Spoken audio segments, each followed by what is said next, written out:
He stands there with the blade still trembling in his hand, the tip gleaming darkly where her blood clings to the steel. Daenerys Targaryen, breaker of chains, mother of dragons, collapses gently against his chest, her hair tumbling forward as her life spills out onto the cold stones of the throne room. She does not scream. There is only a faint sigh, as though she had expected this, as though every note of the bells from King's Landing to Winterfell had led to this moment. Jon Snow feels that final breath brush his neck like a mournful farewell. She sags, and he lowers her to the ground, palms sliding over her shoulders in a reverent gesture before he kneels next to her, still form, heart pounding so powerfully that he hardly recognizes the shape of his own breath. Time seems to stand still, or rather, it slows into strange shapes, warping every heartbeat into a single hour. The hush in the throne room becomes a yawning void. Outside, somewhere, the Unsullied stand guard. The Dothraki wait in uneasy silence. And the city tries to recover from the fiery terror Daenerys rained upon it. He is paralyzed by the act he has committed. This was no ordinary betrayal. She was his queen. He loved her, or at least believed he did. Yet he could not watch any more innocents perish under the shadow of her vengeance. His hand, still sticky with her blood, curls around the hilt of the dagger. He can feel the cold of the steel even through the swirling chaos of emotions overwhelming him. He lifts his eyes to the Iron Throne. It still stands, battered by dragonfire, molten edges cooled into twisted shapes of dark metal. The symbolism is not lost on him. It is a seat forged by violence, by the scorching breath of Balerion, the Black Dread. Countless swords hammered into a monarchy's proof of might. Daenerys was supposed to break this cycle, to free the Seven Kingdoms from the tyranny of the past. But in that same breath, she had unleashed the echoes of madness. Everything from her fierce resolution to liberate the people, to the flames that turned children to ash, has brought Jon to this single, irrevocable act. He closes Daenerys' eyes with trembling fingertips. She looks almost at peace, as if she's but asleep and might wake in an hour to stride down the battered streets, shouting about liberation. He can almost see it in the set of her jaw, in the line of her face. This is the last moment he'll have with her in any kind of quiet, and a storm of sorrow churns inside him. Every memory of her is a reminder of what was lost. He can see her slight smile when she first saw the North. He can feel her anger and heartbreak when she learned of his parentage, that he too carried the blood of the dragon. Now, all of that has found its terminus in a single heartbeat of betrayal. He rises, feeling the quiet air of the throne room tighten around him. Fear nips at the corners of his mind. He knows what must come next. Only moments ago, Daenerys' dream of breaking the wheel was still a living force, poised to tear through the rest of Westeros. Now, she's gone, and the world is about to quake in the knowledge of it. He does not know if the Unsullied will tear him to pieces. He does not know if the Dothraki will give chase and cut him down the moment they see him. And what of the lords and ladies who remain scattered throughout the war-torn city? Uncertain of whether to fear or celebrate the Targaryen queen, he steps slowly away from her body. The clang of his boots on stone echoes into the hush. The Iron Throne looms, an object so wreathed in legend that it feels almost unreal. Once, he did not want it. He had refused it time and time again, preferring the cold ramparts of Castle Black to a seat in any hall. But a corner of his mind whispers that everything has changed. She is gone. And if he does not seize the power now, chaos will fill the void. He will watch the realm fracture further under the weight of uncertain leadership. If there is one thing he has learned, it's that terrible choices have to be made to save people, even when it blackens your own soul. Cautiously, he ascends the steps. His heart is thrumming so vigorously, he wonders if the watchers outside can hear it, if it shakes the walls. The Iron Throne, black and jagged, stands in front of him, and he can almost feel the presence of all who have coveted and claimed it. Aegon the Conqueror, Maegor the Cruel, Aerys the Mad King, Robert Baratheon, Cersei Lannister. Now Daenerys Targaryen, who never truly had the chance to sit upon it in peace, lies dead at its foot. Jon touches one of the twisted armrests, his breath unsteady. The seat is scorching cold, an odd sensation, like the aftershock of dragonfire that left the metal cooled too fast and brittle. He inhales, closes his eyes, and forces himself to take a seat. The moment feels almost anticlimactic, except for the swirl of realization roiling in his gut. He sits, and the ancient swords protest against his back. His mind spins. No fanfare, no cheering crowds, no kneeling lords. Just the hush of a half-shattered throne room. Yet in the silence of that bleak chamber, something in him shifts. The sense that the weight of an entire land now gathers on his shoulders, heavier even than the gloom of the north or the threat of White Walkers once was. For a moment, his mind darts back to Castle Black, to the swirling snow, to the simpler sense of duty in the face of the undead. But there is no simpler sense of duty now. The politics of men, the cost of power, the illusions of rightful claim, it all surges before him like a tidal wave. Yet he knows that if he does not move, if he does not consolidate control, that tidal wave will consume them all. Before he can fully steady himself, before the magnitude of his new seat can settle, the doors shudder open. It is Grey Worm, eyes wide with suspicion, glancing from Jon to the figure crumpled on the ground. His face twists, a flash of raw anguish breaks through his stoic mask. He looks as if he might kill Jon right there, as though the idea is already pounding in his veins. Jon sits rigid, forcing himself to speak slowly. Grey Worm's lips part in a silent question, black fury dancing behind his gaze. But before the man can speak, a tremble runs across Jon's voice as he says that Daenerys is gone, that she has died by his hand to save Westeros from further destruction. The translation of that statement into Grey Worm's mind is written in the tension of his posture. Jon can see that Grey Worm is on the threshold of violence. Tears, unshed, gleam in the soldier's eyes. The Unsullied had broken in their loyalty when Missandei was executed, and Daenerys was all that remained for them to protect. Now, with her gone, there is no purpose left for them but vengeance. Jon braces, ready for the vengeful slash of a spear, but something shifts in Grey Worm's stance. The warrior has been forged in a lifetime of discipline. He stands at a crossroads, trembling fingers clutching his spear.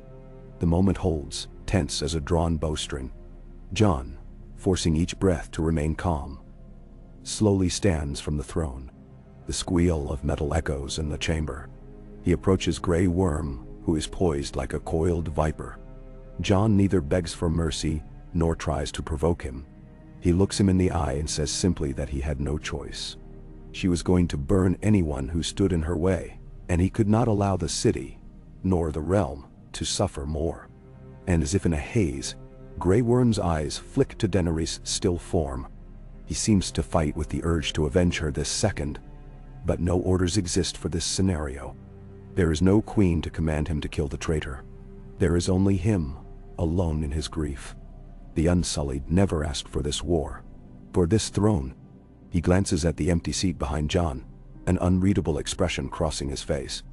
Jon's voice wavers as he promises justice and the best future for the people Daenerys had claimed to want to liberate. He does not know what that future looks like, but he will not let the Unsullied's loyalty go ignored. Grey Worm, caught between heartbreak and duty, yields to that uncertain promise for the moment. But his silence is not acceptance. It is something more dangerous, a vow that this betrayal will not be forgotten. Jon Snow calls for Sir Davos Tyrion, who sits in a cell somewhere for daring to question Daenerys, and any other individuals who might help him contain the chaos about to erupt. Though the tension is thick in the air, Grey Worm steps aside, letting him pass. It is a small concession, a seed of uneasy partnership. But Jon knows that any misstep could bring down Grey Worm's wrath, and the Unsullied are still a formidable force, enough to make the streets run red if the man so wishes. Out in the corridor, the walls echo with emptiness. The bodies of King's Landing's defenders, the scorched debris of buildings, all weigh on the city like a heavy yoke. The captured or surrendered Lannister soldiers stand in small groups, subdued by the imposing might of Unsullied. Dothraki wander as well, though many remain outside in tents, their once celebratory cries now absent. Word spreads quickly that something has happened in the Red Keep. Soldiers glance at Jon with trepidation. Some Unsullied appear at the far side of the hall. Their faces mask any emotion, but their spears do not lower. Jon tries to remain calm, directing Grey Worm to bring Tyrion to the throne room. He must consult him. Tyrion may be a prisoner, but he is brilliant in these complexities. Perhaps Tyrion will spit in Jon's face for his betrayal, or perhaps he'll see reason. Jon also asks that Sir Davos, if found, be brought as well. The city, battered and terrified, deserves direction. It deserves stability at least, if not hope. He returns to the throne room, hearing the flutter of tattered banners overhead. The room still smells of smoke, and in a corner, the last dregs of that monstrous hole in the wall stands as a silent reminder of the dragon's fury. Daenerys' body remains where it fell. Something in Jon aches at the sight. He pulls a cloak from his shoulders, kneels, and covers her gently. His fingers linger, brushing the pale strands of her hair that escaped the fabric. She might still be warm. He can't bring himself to check. He steels his face, stepping away. Footsteps approach. Several sets. He raises his eyes to see Tyrion escorted by Unsullied. The dwarf's face is dark with sorrow and shock. He glances at the covered form, and his mouth parts as if in grief for one more queen who has left him. Tyrion no longer holds the bitterness he once did for Cersei. The devastation in his eyes is for the realm, for the endless bloodshed, for the people who perished in the last wave of destruction. Tyrion stands with slumped shoulders, as though he's carrying the weight of every betrayal of conscience. Jon tries to speak gently, addressing him by name, but Tyrion's eyes are already on the cloak concealing Daenerys' body. His expression flickers, a flash of surprise, or perhaps understanding. "You did it," Tyrion says at last, voice low. He doesn't sound accusatory, not precisely. His voice holds sorrow, but also a faint note of something akin to relief. Then he looks up at the Iron Throne. And I suppose you're sitting there now?" he asks, letting out a small, bitter laugh. Jon draws a breath. "I don't know what else to do," he admits. "She was turning into a tyrant, Tyrion. I could not stand by." The words ring hollow, even to him. Or maybe they ring too true. Tyrion studies him, eyes narrowing as he weighs Jon's sincerity. Grey Worm's presence is still palpable. He stands at the side, his hands clenched around his spear, quietly seething. One misstep, one sign that Jon or Tyrion are about to insult Daenerys' memory, and violence might erupt. Tyrion glances in Grey Worm's direction, then looks to the figure on the floor. "Then the queen is gone," he says softly. "What becomes of her army? Or the Dothraki? The other lords in Westeros will want a say in what happens next. There are factions across the sea that still whisper her name. Now Jon shuts his eyes for a moment, frustration and grief pulsing together.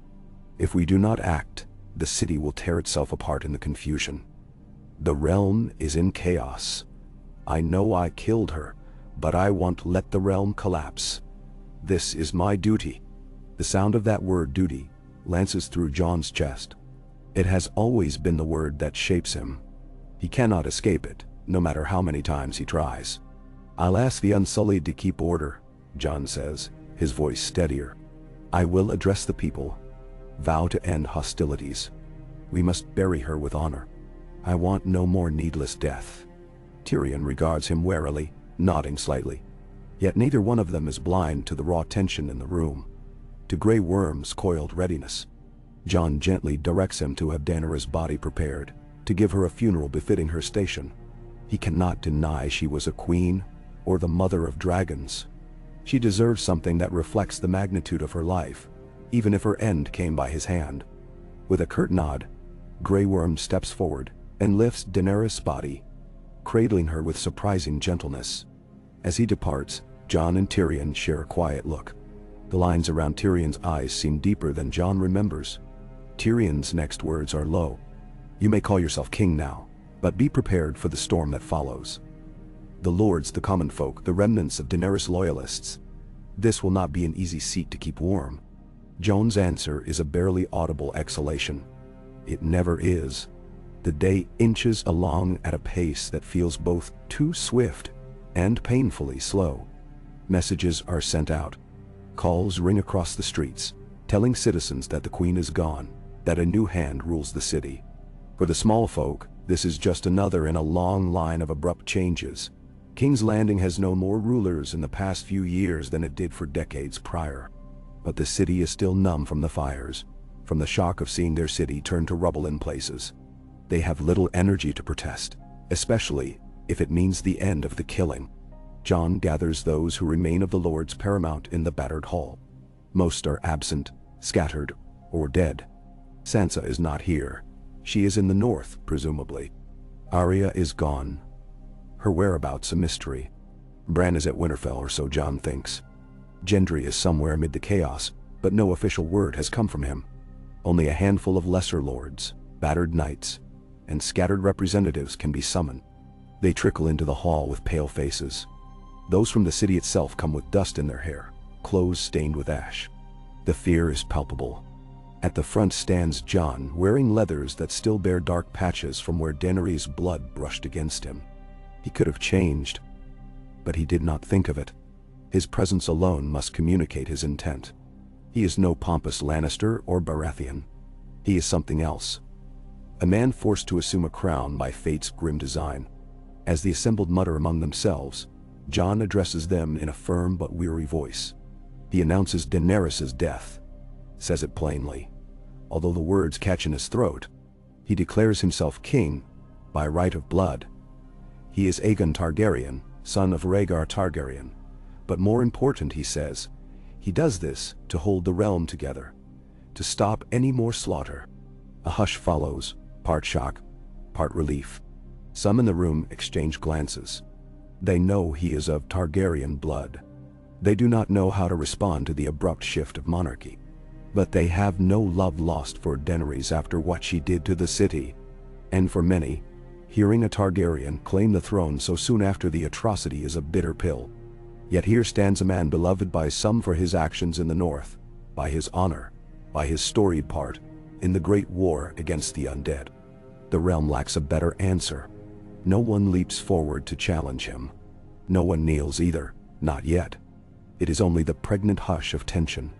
Tyrion stands beside Jon. He is no longer handcuffed, though he remains as if in a captive stance, hands folded, gaze lowered. He quietly offers his support. Jon Snow has proven he will do what is necessary to protect the realm, even at great personal cost. A hush follows that statement, as they all understand its double meaning. Jon killed his queen, and that is both a monstrous betrayal and a sign of devotion to the greater good. There is no roaring cheer. There is no triumphant cry. Some, haltingly, bow their heads. Others stand stiffly, uncertain, or displeased. Jon holds up a hand, acknowledging the uncertainty. His next words carry the tone of a vow. There will be no more needless wars. The city will be rebuilt.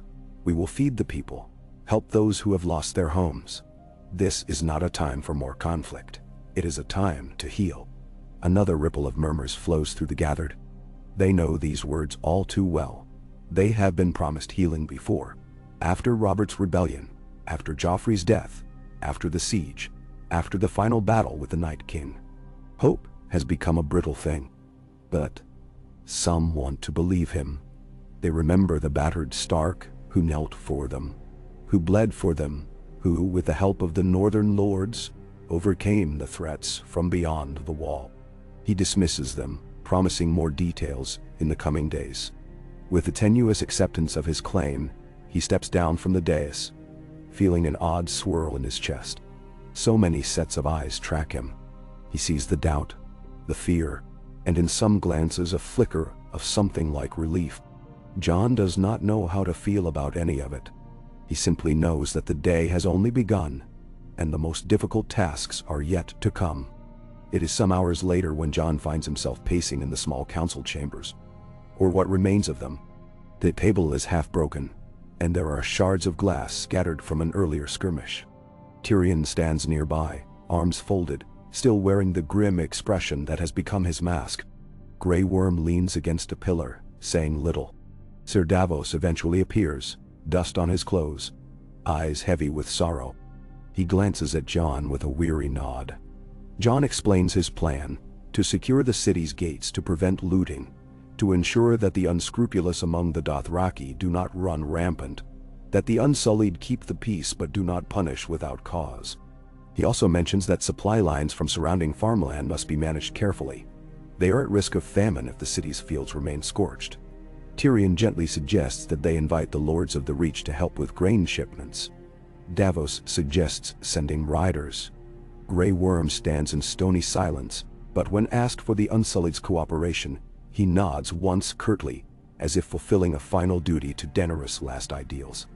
It is a fragile alliance. Jon can sense Grey Worm's rage simmering. Yet the man does not openly challenge him. Perhaps the discipline from his upbringing, and the memory of Missandeia's hope for a better world, still tether him from unleashing violence. Or perhaps he awaits the perfect moment to strike. Jon can only proceed with caution. That evening, the city is quieter than expected. The last rays of sunlight cast a red glow on the charred stones, reminiscent of the flames that consumed so many lives. Jon stands on a balcony, looking out at King's Landing. The wind ruffles his dark curls. He wonders if he can carry this burden, or if madness creeps in the corners of any who take the Iron Throne. Memories swirl in his mind.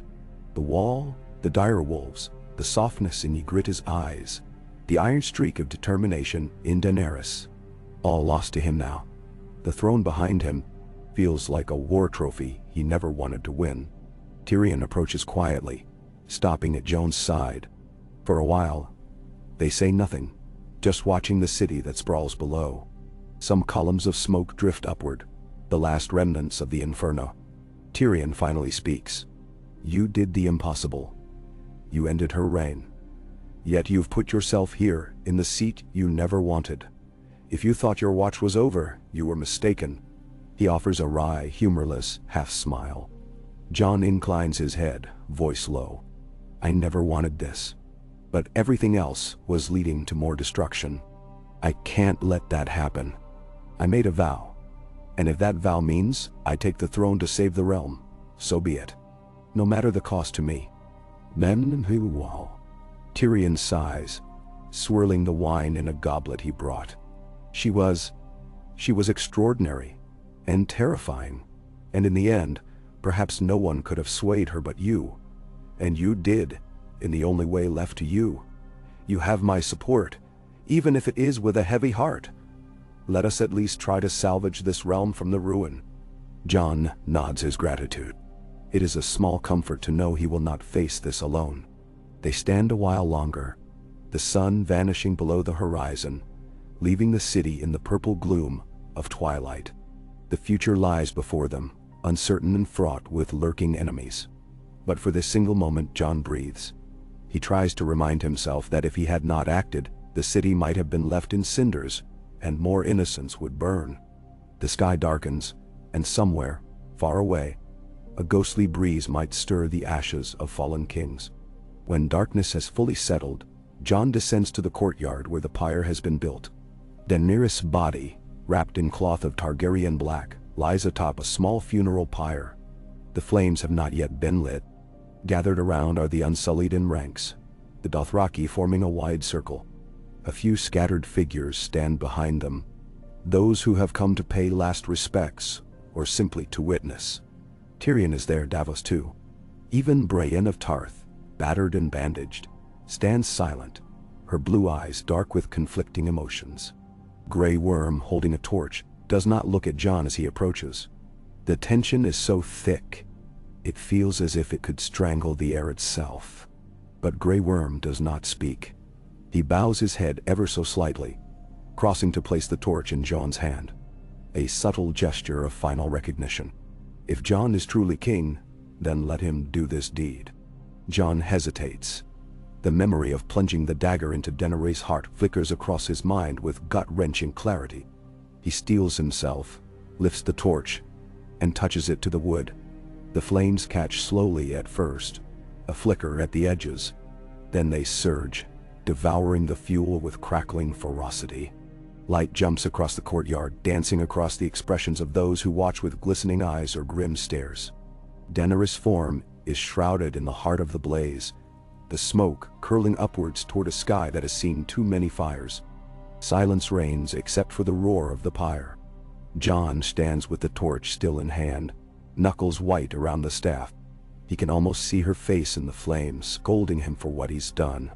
Even so, somewhere in that flickering inferno, perhaps there is relief. Perhaps her spirit flies free, reunited with dragons lost, with the illusions of a world she wanted to liberate. Or perhaps these are merely the vain dreams of a man who cannot stomach his guilt. The flames burn higher, the heat pressing against the watchers. The Unsullied do not look away, tears shimmering in some eyes, as the last piece of their beloved queen vanishes in smoke and embers. The Dothraki shift uneasily. They are a people who revere strength, and in their eyes, perhaps Jon has shown an ultimate sort.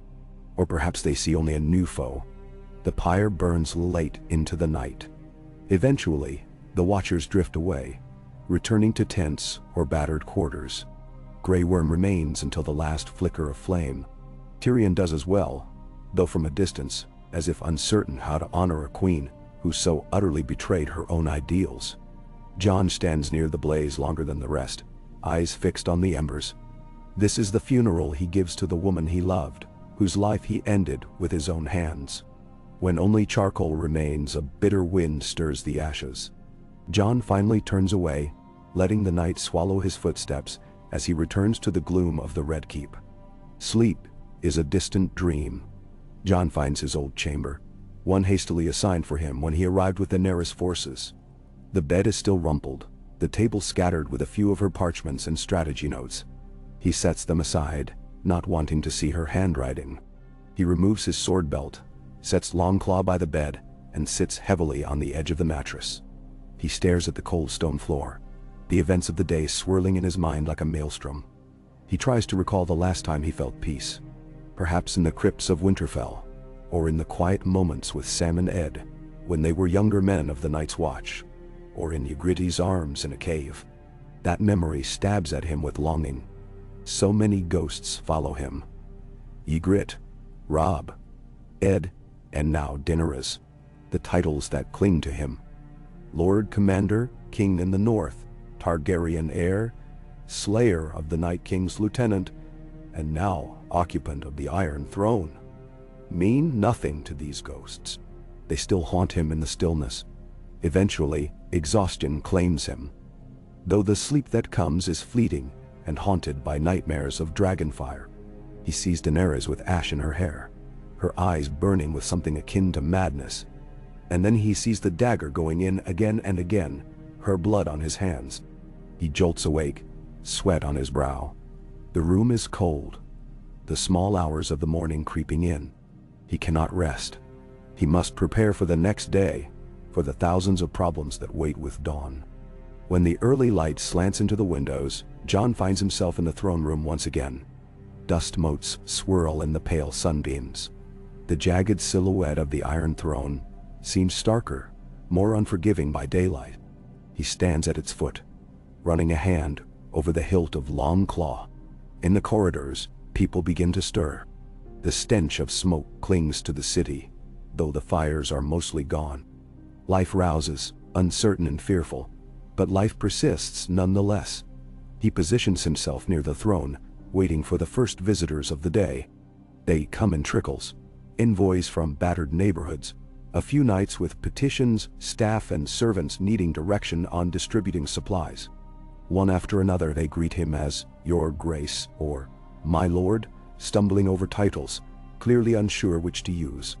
Jon does his best to respond with measured calm, to promise he will see to their needs. He cannot wave a hand and solve the hunger or the damage, but he can do the small things, ensure that they have bread, water, temporary lodging in areas not ravaged by flame. Tyrion quietly assists, taking notes, offering suggestions, stepping in with logistical sense where Jon falters. It is a slow dance of governance, each step reminding Jon of how ill-equipped he feels. Yet he continues. He must. At midday, they pause. Tyrion suggests a short recess for water. For food.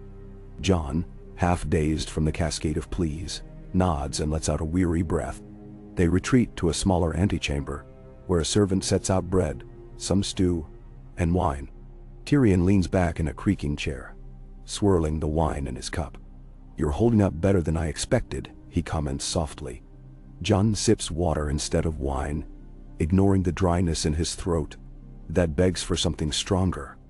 "I'm just doing what needs to be done," he murmurs. "It never ends, does it? Ruling is 1,000 little tasks. You'll find the hours slip away, and your regrets pile high in the nights." Tyrion replies, voice quiet. He looks down at his own hands. "I've served many rulers. Some were monstrous, some well-meaning. All struggled in their own ways. And which am I?" Jon asks, though not harshly. He is genuinely curious if Tyrion sees a reflection of the others in him. Tyrion's lips press together. "Time will tell. But you've done one monstrous deed already. Or perhaps it was a merciful deed. The line between them is often blurred. The question is how you will live with it, and whether the realm truly benefits from it." Jon nods, turning those words over in his mind. The guilt gnaws at him, yet in the same breath, he can't help but feel that he saved countless lives. If only Daenerys had turned from her destructive path. But the truth is, she did not. She wouldn't. Jon sees again the charred skeletons on the streets, the small child clutching a toy turned to ash, the woman trying to shield her infant. He shudders, sets his cup down. The realm is broken, he thinks. But maybe, just maybe, he can mend a piece of it. After their brief respite, the day grinds onward. Jon confers with Davos about sending word to the Northern Lords. He pens a raven for Sansa, explaining Daenerys' fall, his ascension, and urging her to come south, or at least to open lines of communication. He sends a message to Bran, not sure if his younger brother turned three-eyed raven is even truly reachable. He does not know how the North will respond. Will they see him as a traitor or a savior? He cannot guess. But he makes the attempt. Late afternoon brings a hush in the city. The scorching sun pounds the rubble, and the people do what they can to survive in the interim. The Red Keep feels emptier now, absent the constant swirl of Daenerys' retinue. The Dothraki remain largely in their encampment, eyeing the city with suspicion. Some want to sail back to Essos, rumor says. Others are restless, uncertain if they should follow a new Dragon King, or if they should carve out their own path. The Unsullied maintain a watch at key points, ensuring no further uprisings, but the arrangement is uneasy at best. Jon eventually finds himself standing on a parapet overlooking the Blackwater Bay. The waters glitter under the sun, the reflection of afternoon light stinging his eyes. He closes them. The wind smells of salt, yet beneath that, the faint odor of burning still lingers. If he listens too hard, he can almost hear the screech of dragons in the sky. And that memory pains him. Drogon is out there somewhere, wounded by grief at the loss of his mother, the last living dragon carrying away her body in the original timeline. But in this twist of fate, Grey Worm has already burned her remains. Jon wonders if the dragon will return, hungry for vengeance, or if it has flown off to vanish in the corners of the world. He cannot dwell on it, though the thought chills him. A dragon, motherless and full of rage, might be the final hammer blow to the city. In that moment, Tyrion steps up beside him, clearing his throat softly to announce his presence. The dwarf is silent for a time, gazing out at the water. Then he glances up at Jon. "We'll need a coronation soon, a sign of stability for the realm. The lords and ladies will want to see it, to decide if they will rally behind you, or if they will try their hand at rebellion." "Daenerys." Jon grimaces, letting out a breath. "I never wanted a crown." Tyrion shrugs. "Want it or not, you have it. Better to face that reality head-on than hide. We'll make the necessary preparations in a few days. A modest affair given the city's condition, but it must be done. If we do nothing, every would-be rebel or opportunist will assume we're vulnerable." Jon rubs his forehead. The notion of a coronation churns his stomach. It feels like crowning the guilt he carries. Yet Tyrion is right. Appearances are everything in the Game of Thrones, and if he does not show strength, others will seize the moment. "All right," Jon murmurs. "Arrange it, but keep it small. The city doesn't need more spectacle." Tyrion nods, faint sympathy in his gaze. "Very well, Your Grace." The words come out with a hint of wryness, though not mockery. They stand together for a few more moments, letting the wind tug at their garments. For all the horrors that have led here, for all that he has lost, Jon feels a small measure of resolve burning in his chest. If he is the king now, then let him carry that burden with honesty. Let him do right by the people who remain. Let him not become the same monster he killed to save them. Night falls again, the second night of Jon's improbable reign. The city, though shaken, is beginning to adjust. A surreal calm rests over King's Landing. The small folk murmur that perhaps the new king will not burn them alive, that perhaps there is a chance for peace. Others suspect the next wave of war is just around the corner. Jon, from a balcony, sees the flicker of torches along the city walls. He recalls how the same walls once braced themselves against the armies of the Night King, the Lannisters, Stannis Baratheon, and more. Still they stand, battered but unbroken. He wonders if that is a lesson for him. Endure every siege, remain upright despite the ruin around. In his chambers, before trying to sleep, he writes a raven to the Vale, inviting Lord Robin Arryn and Jon Royce to come for counsel. Another letter goes to the Stormlands, to Gendry Baratheon, asking for support and calm. Each letter is a weight of responsibility. He signs them Aegon Targaryen, King of the Andals, the Rhoynar, and the First Men, Protector of the Realm.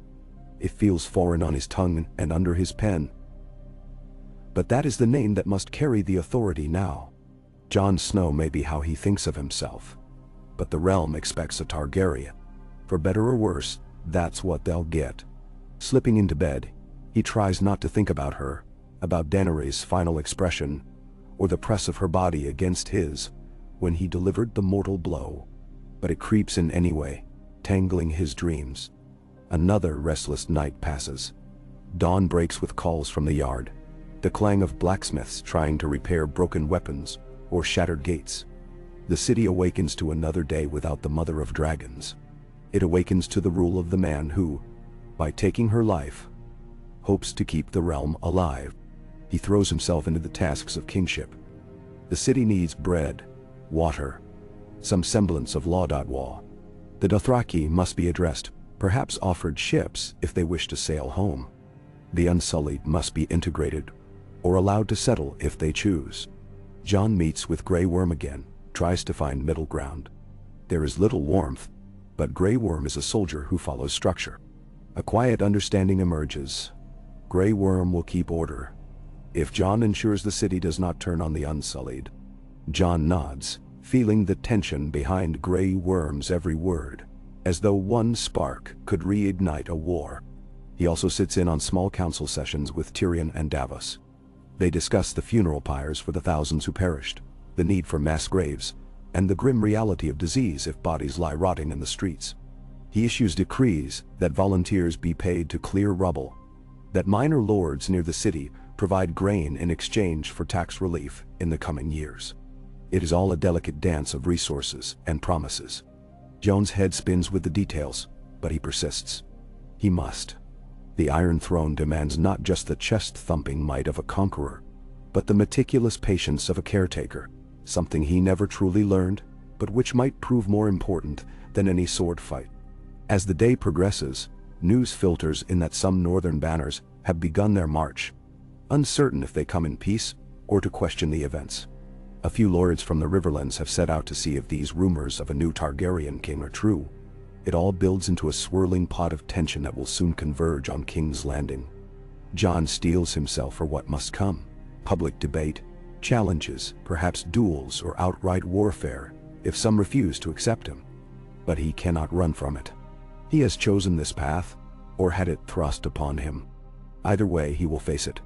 Another sunset dips low over the horizon, painting the sky in bruised oranges and purples. Jon stands on the steps of the Red Keep, looking out over the battered city. In the streets, a semblance of order is returning. It will take years to repair the devastation. The people trudge through the debris, collecting stones to rebuild their homes or rummaging for something to sell. A group of Unsullied stands at each major junction, silent sentinels. He reflects on the swirl of the last 2 days, how he has gone from tormented lover to reluctant king. The memory of her face, contorted with resolve and heartbreak, stabs at him once more.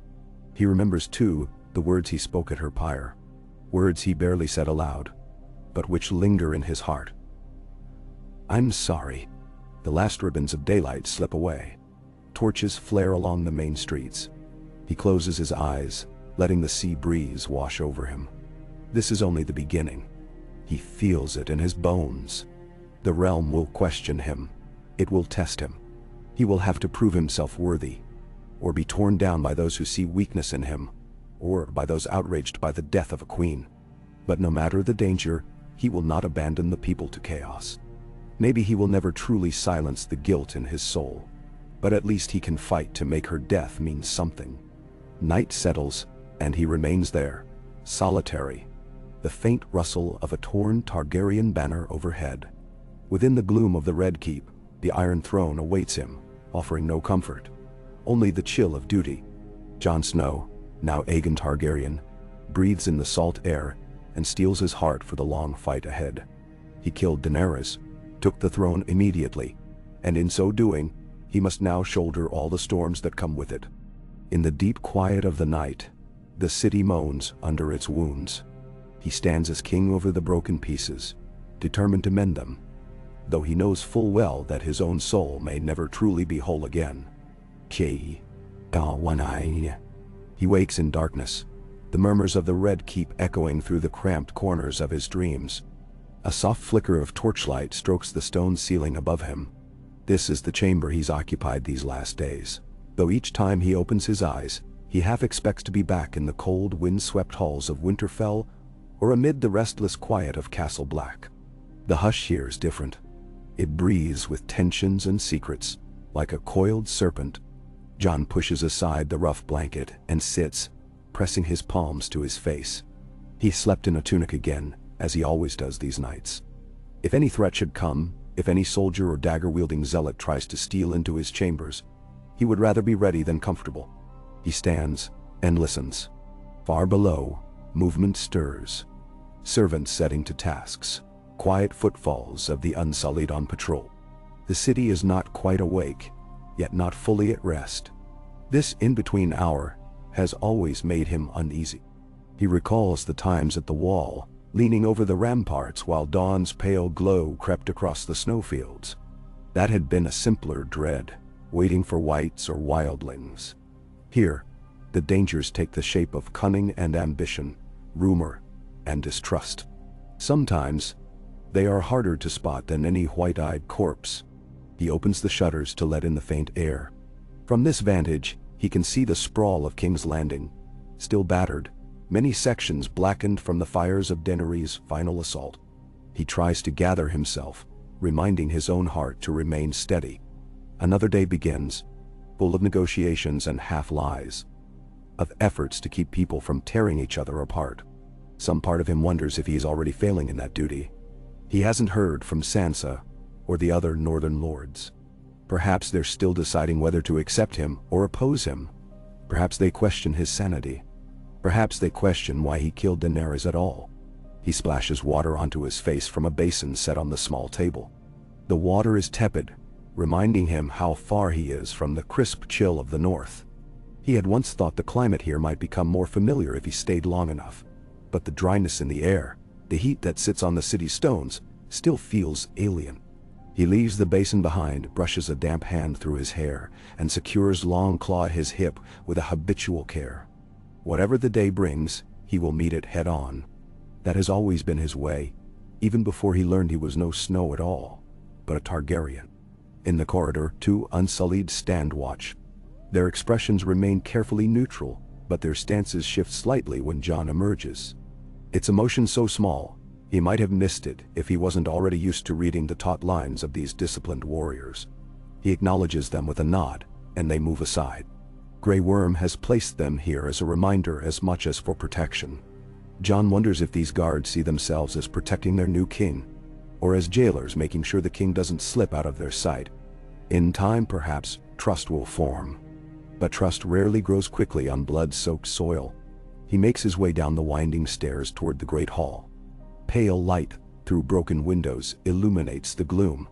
The banners that once hung here, Targaryen black, bearing the three-headed dragon, are mostly torn or scorched. He wonders if he should commission new ones, or let the old remains stand, as a reminder of what Daenerys did here. Maybe it's better not to brandish the sigil that so recently became synonymous with burning innocence. But no matter what he chooses, someone will find fault. That is the nature of ruling. Everything you do or don't do shapes how you're seen. When he steps into the hall, he finds Tyrion already waiting. The Lannister's hair looks as if he's run a hand through it too many times. He has a sheaf of parchments clutched under one arm. "You're awake early," Tyrion greets, voice low. "I thought I might have to drag you out of bed." Jon rubs his eyes. "I couldn't sleep. This city doesn't seem to rest either." Tyrion gives a short nod, offering a goblet that likely contains watered wine. "You'll need something for the thirst. Today's going to be longer than the last." He lifts the parchments in emphasis. "We have responses from a few lords. Some are uncertain. Some want to come see you in person. Lord Robin Arryn has apparently sent a raven stating his intention to travel here, along with his retinue. No timeline given. The Lords of the Reach have begun to organize shipments of grain, but they want assurances that there'll be no raids from the Dothraki. And, of course, the city itself has a laundry list of immediate problems." Jon takes a slow sip of the offered drink, grimacing at the taste. "Has anyone heard from the north yet?" Tyrion shakes his head. "No word. Likely the ravens are still en route, or Sansa is deciding her next move. She's never one to rush into something." Jon grips the goblet a bit tighter, thinking of the sister, cousin, truly, who has endured so much. He would have liked Sansa by his side in these next steps. But the distance between them is both physical and symbolic. He cannot blame her for proceeding with caution. After all, what must it look like in the north? Jon Snow, once king in the north, now claiming the Iron Throne as a Targaryen, having killed Daenerys. Rumors likely swirl, some painting him as a heroic figure who stopped a tyrant, others calling him a traitor who murdered his queen. People will believe what they want. He sets aside the goblet and walks with Tyrion toward the smaller chamber to begin the day's council. Servants have pushed aside rubble and replaced shattered chairs as best they can. Sir Davos is already waiting, along with a handful of lesser officials who've been conscripted into the new administration. Grey Worm stands off to the side, arms folded. His stare is hard to read, as always. But at least he is here, a sign he still honors Daenerys' last direction to maintain order until the realm can be secured. They settle around the table. Davos quickly outlines the problems with sewage and water supply. Many of the city's pumps have been destroyed, and the main cistern in Fleabottom is contaminated. Then come the issues with funeral pyres. There are too many bodies, and the risk of plague looms if they aren't handled properly. Tyrion mentions the need for a thorough census of the survivors, to allocate resources. Each conversation feels like wrestling with an unbroken horse, the city bucking at every attempt to rein it in. But they persevere, hashing out directives for the new watch and distribution of labor. Jon finds himself leaning forward more often than he'd like, his brow pinched with concern. Even with these urgent tasks, the question of how to address the Dothraki cannot be avoided. Some roam the outskirts of the city, scouring the land for what they can take. Others linger, not sure if they should declare allegiance to Jon, or simply sail back to Essos. After a long debate, they decide to extend an offer. Any Dothraki who wish to leave will be provided transport and supplies for the journey. Any who wish to stay must abide by the king's peace. It's imperfect, but it's something. Grey Worm remains silent through most of the council, until Jon finally turns to him. Will the Unsullied abide by this plan? The soldier meets his gaze. "We will stand guard until the city is secure," he says in measured tones. "But we did not come here to stay." A small tension releases in Jon's chest. It's the first time Grey Worm has openly declared an intention to leave. "Where will you go?" Grey Worm's voice is quiet. "Nea, it was Missandei's homeland. We promised each other we would see it. Now I will go for her." Jon nods. "I won't keep you here longer than necessary. But until then, we need your help. I swear to protect your people from revenge seekers in the city. So long as you swear to keep the peace." Basemon. For a long moment, Grey Worm's dark eyes hold Jon's. The silence is thick. Then he inclines his head once in agreement. The soldier has given his word. Jon prays. He will not have cause to break it. Hours pass in the flurry of administrative duties. Each messenger that arrives brings another problem. A collapsed street, a raging fire in a half-destroyed shop, an outbreak of fleas and rats in the remains of a marketplace. Jon never imagined kingship would be like this. In the north, leadership meant preparing for winter, disciplining rebellious lords, ensuring enough food was stored. This is a different beast altogether, a city so enormous that it devours resources at an appalling rate. He feels the press of responsibilities until his head throbs. By midday, he steps away for a moment's respite. Tyrion and Davos continue fielding questions from a group of anxious merchants. Jon leaves by a side door into a half-ruined courtyard, where scraggly vines cling to broken arches. The sunlight feels harsh. The midday heat swelters here, though the wind from Blackwater Bay offers a slight relief. He takes a breath, hearing the distant clamor of workers clearing rubble. Overhead, gulls circle lazily, as if they too are trying to make sense of this wounded city. A guard steps into view from behind a pillar. He's young, wearing the gold cloak of the city watch. Albeit tattered, the watch has been all but decimated, now slowly reformed under new leadership. The lad stammers a greeting, bowing stiffly. Jon acknowledges him with a nod. Despite the exhaustion and sorrow that weighs on him, he forces a reassuring tone. "All is well here." The guard swallows hard. "As well as can be, Your Grace. Just got some rumors about some men prowling the streets, harassing folk. They say they have Dothraki ties, but I'm not sure. We're trying to keep them out of the city center." Jon's jaw clenches. Even with the nascent attempts at control, small roving bands can cause havoc. Do what you can, but be careful. No unnecessary bloodshed. The guard straightens.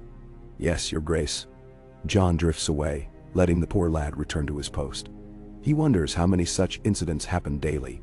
Too many. Yet he can't personally solve them all. He's just one man, albeit one with a crown he never sought. The rustle of grass by the broken arches draws his eye.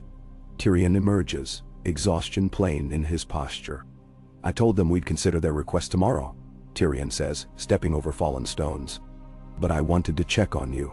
You seem strung tighter than a bow." Jon exhales, shoulders slumping slightly. "I'm managing. It's just, there's so much. We might put a lid on one problem, but 3 more issues surge up. We're patching the city with bandages when it needs a new foundation." Tyrion casts a glance at the shattered architecture around them, a reminder of the dragon's fury. "We'll manage, one day at a time. The city's survived 1,000 tragedies before, in one form or another. Though I'll admit, this may be the worst." He rubs his temples. "Our biggest hope is to restore enough order that people can start rebuilding their own lives. That will ease the burden." Jon turns, gazing at a vine creeping up a broken statue. "She was so convinced she was doing what was right," he says softly, voice catching on the memory of Daenerys. She believed this was the path to freeing people. But in the end, he trails off, unable to articulate the swirl of guilt and regret in his chest. Tyrion's features darken with sadness. In the end, none of us could stop her from burning the city until it was too late. I grieve for her. I grieve for all those who died. But we can't lose ourselves in that grief. We must move on or be crushed beneath it. Jon gives a muted nod. He can't argue. Duty calls again and again, never offering respite. They head back inside, forging onward through the afternoon's endless tasks. More messages arrive. Lord Jon Royce has sent word that he'll accompany Robb and Arryn to King's Landing in a fortnight. A small party of Riverlands knights seeks entry. A merchant guild from Dorne has sent inquiries about shipping routes. So many threads, all converging on this battered seat of power. At last, late in the day, Jon finds a moment for a quick meal of bread and cheese in the Great Hall.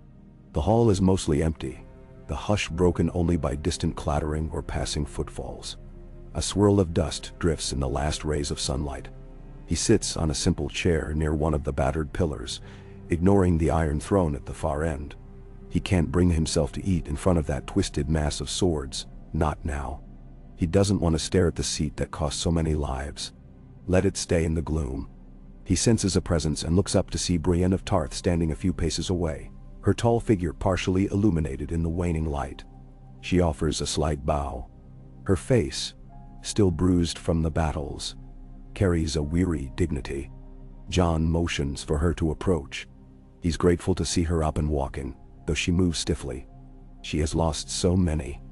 Jaime Lannister, once her friend and more than that, was lost in the final chaos with Cersei. Now, Brienne stands as one of the few knights in this realm who still clings to true honor. She steps forward, looking at him with solemn eyes. "Your Grace," she begins, her tone careful. "I came to pay my respects and to offer my sword if you have need of me." Jon sits up straighter, setting aside the crust of bread. "Sir Brienne, I'm glad you're here. I feared you had left the city." She shakes her head. "I swore to protect the Stark family, and by extension, you, if you'll have me. The realm is on the brink. I cannot in good conscience abandon my post." He dips his head. "Your service is welcome. You've proven your loyalty and honor time and again. But I don't want you to feel bound. If your heart tells you to return north, I wouldn't stop you. Now but me." She lifts her chin, meeting his eyes with unwavering resolve. "The north is my home, but I see a greater need here. You have enemies yet unknown, and this city is rife with those who would exploit any weakness. Let me stand guard, at least until matters are stable." Jon feels relief, genuine and profound. Brienne's presence is a reminder that there remain true knights in Westeros, not just opportunists. "I'm grateful. We can use your skill in the days to come." She inclines her head once more. Then she steps back, clearly sensing he needs his quiet. She departs with measured steps, leaving him alone in the hall. The bread turns stale on his tongue. He finishes eating mechanically, mind drifting. He wonders how many more good people will appear, and how many will vanish, swallowed by the realm's endless thirst for blood and power. Twilight gathers. Torches are lit along the corridors. Another night in King's Landing, the city built on bones, now more bones added to its foundation. Jon eventually forces himself to check in with Tyrion one last time before seeking the meager comfort of his bed. Tyrion stands in the courtyard, glancing over the latest letters. He looks exhausted, but his eyes sharpen when Jon approaches. "We have a visitor," Tyrion says, pushing the parchment into Jon's hand. "Gendry Baratheon's men arrived at the gate. He's not with them, but they bring a message.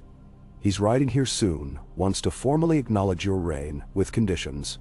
Jon's lips part in mild surprise. "Conditions? I suppose that's to be expected." Tyrion shrugs. "He's the Lord of the Stormlands now. He's young, but he's not stupid. He knows this is a chance to carve out a secure position. If he supports you, he'll want rights, protections, possibly a seat on the council. There's also rumor Hez forging a stronger alliance with some smaller houses in the Reach. He wants to ensure no one can push him aside like an afterthought." Jon rubs his chin. Gendry had once been a brother-in-arms during the wars against the dead. He's also the bastard son of Robert Baratheon, legitimized by Daenerys. Their shared background as outsiders once gave them a certain kinship, but the world is changed now. "So be it," Jon says. "If an alliance with Gendry helps unify the realm, I'm willing to make concessions."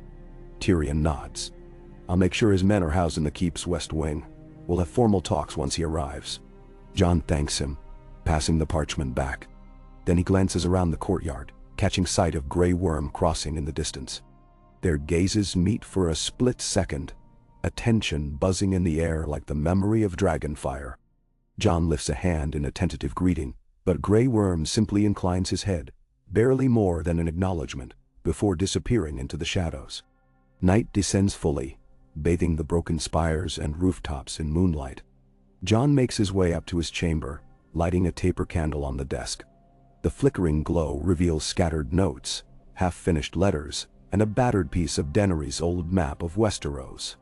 He stares at the map, remembering the times she'd plotted her conquests, spoken of freeing the realm from tyrants. Now, the realm is in his hands. He can't help but feel he stands in her place, and wonders if he'll fare any better at resisting the pull of tyranny. Perhaps if he retains enough humility, enough sense of the cost of war, he can avoid the fate she courted. Fatigue grips him, but each time his eyes drift shut, his mind conjures images. Daenerys perched atop a blackened parapet, the swirl of her silver hair, the shrieks of citizens fleeing. Then he sees the moment of the blade's entry, her breath catching in her throat, the look in her eyes as life slipped away. With a ragged sigh, he opens his eyes again, the candle's flame dancing in the gloom. He tries to find some measure of calm in telling himself he acted to spare thousands, to prevent greater horrors. Still, the guilt claws at him. In the end, she was alone, betrayed by the one she loved. He doesn't know if she'd ever forgive him had she lived. Eventually, he blows out the candle and stretches onto the bed, letting the darkness cradle him. Sleep comes in fits. He dreams of ghosts wandering the deserted streets, calling his name in voices that echo with the hush of the dead. Morning rises again, heralded by the clang of tools and the distant hum of uncertain commerce. He stirs, puts on his clothes, and leaves for another day of council. This is how it goes, day after day. Receiving lords, hearing petitions, working to keep the city from collapsing under its own weight. He avoids grand proclamations or lavish displays, believing it best to keep the focus on repair rather than theatrics. Tyrion agrees, though he insists that a coronation ceremony, however modest, must happen soon.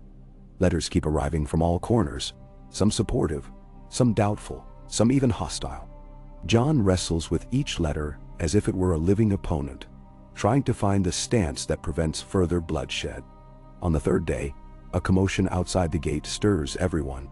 Jon descends to the courtyard to find the newly formed city watch in a standoff with a group of Dothraki. The riders glare from beneath tattered leathers, their horses shifting restlessly. Most of them show signs of recent fighting. Scars, bandaged arms, bloodstains on their vests. The city watch looks nervous, outnumbered, though not by much. Grey Worm arrives, unsullied behind him, spear in hand. Before a fight can erupt, Jon steps forward with his palms raised. He speaks as calmly as he can, asking what they want. One of them, a broad man with heavy braids, answers in halting common tongue that they have come to speak about leaving, about the promise of ships. They wish to take their families and sail back to Essos. Jon tries not to show relief on his face. He beckons them inside, telling the city watch to lower their weapons. Grey Worm fixes Jon with a sharp look, but does not interfere. They gather in a side yard near the stables, the air tents. Jon instructs a clerk to record the details. How many horses, how many warriors, how many families they have. The Dothraki do not trust the clerk's quill scratching, but they sense Jon is sincere.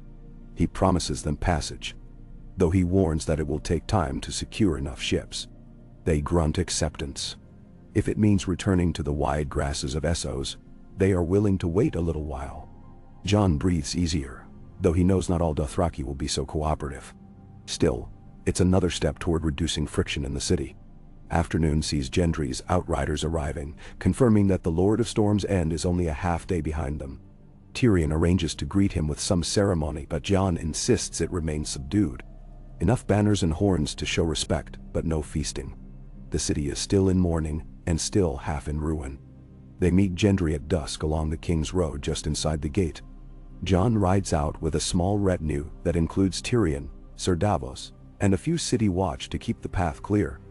Torches illuminate the battered walls, flickering shadows dancing along the scorched stones. When Gendry arrives, he's astride a tall charger, flanked by a dozen bannermen. He wears practical leather and chainmail, a blacksmith's hammer strapped to his back in place of a sword. He spots Jon and dismounts, a solemn look on his face. Jon also dismounts, stepping forward to clasp arms with him. For a moment neither speaks. They were once allies in the war against the dead, nearly friends. But so much has changed. Gendry's voice breaks the hush. "Your Grace, it's good to see you well. Or as well as can be, given the circumstances." Jon studies the younger man's face, sees that Gendry has matured, bearing the weight of his new station. "Lord Gendry, you've come a long way. I appreciate it." They exchange polite greetings. Tyrion steps in to handle the finer details, welcoming Gendry's men, showing them to accommodations. Gendry insists on seeing the city's condition firsthand before any discussion of treaties or alliances. Jon understands. The next morning, they ride through the still smoldering ruins, passing wide-eyed children picking through rubble. Gendry's face grows dark at the sight. At one point, they come upon a group of people trying to shift a collapsed wall off someone trapped beneath. Gendry jumps from his horse without hesitation, helping lift the debris with his powerful arms. Jon aids him. The victim, an older woman, is hauled free. She coughs thanks but seems dazed, uncertain if she's saved or merely living one more day in a city of nightmares. That evening, Gendry meets with Jon in the smaller council chamber. Tyrion, Davos and Brienne are also present. Gendry speaks plainly. "I'll acknowledge you as king. My banners will ride to your call if the realm is threatened. In return, the Stormlands want fair representation on your council. We also want a share of tariffs from Blackwater Bay. Most important, we want assurance that if the Dothraki remain, they'll not raid our lands." Jon leans forward. "I accept your terms, but I must clarify. The Dothraki are leaving in time. We're already arranging ships. Until then, they're confined around King's Landing under supervision. You have my word. You'll have a seat at the council. You'll have a fair share of tariffs. In exchange, I need your help securing grain and supplies for the city. Our farmland was scorched." Gendry nods, crossing his arms. "That can be done. The Stormlands didn't suffer the same devastation. We'll send wagons. So long as we're compensated fairly once trade resumes." Then they stare. Tyrion exchanges a quick glance with Jon, then addresses Gendry. "We can draft the agreement on parchment. It will bear the seal of the king, and we'll sign it by tomorrow."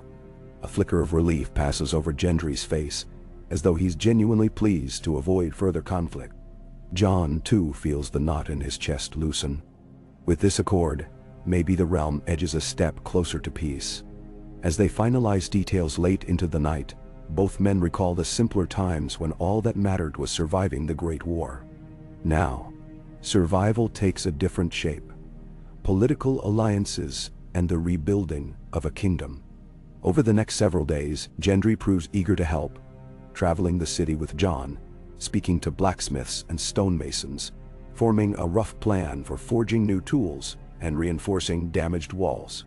He remembers his roots in a flea-bottom smithy, and some of the locals regard him with cautious admiration. For the first time in many days, a fragile sense of optimism flickers among the small folk, as though they see that not all men in power have forgotten their struggles. Through it all, Tyrion orchestrates the next event, the coronation. Despite Jon's reluctance, Tyrion explains it must happen soon, as more lords arrive daily. A public ceremony will help quell doubts and unify them under a single formal moment. Jon yields to that logic, but he sets firm conditions.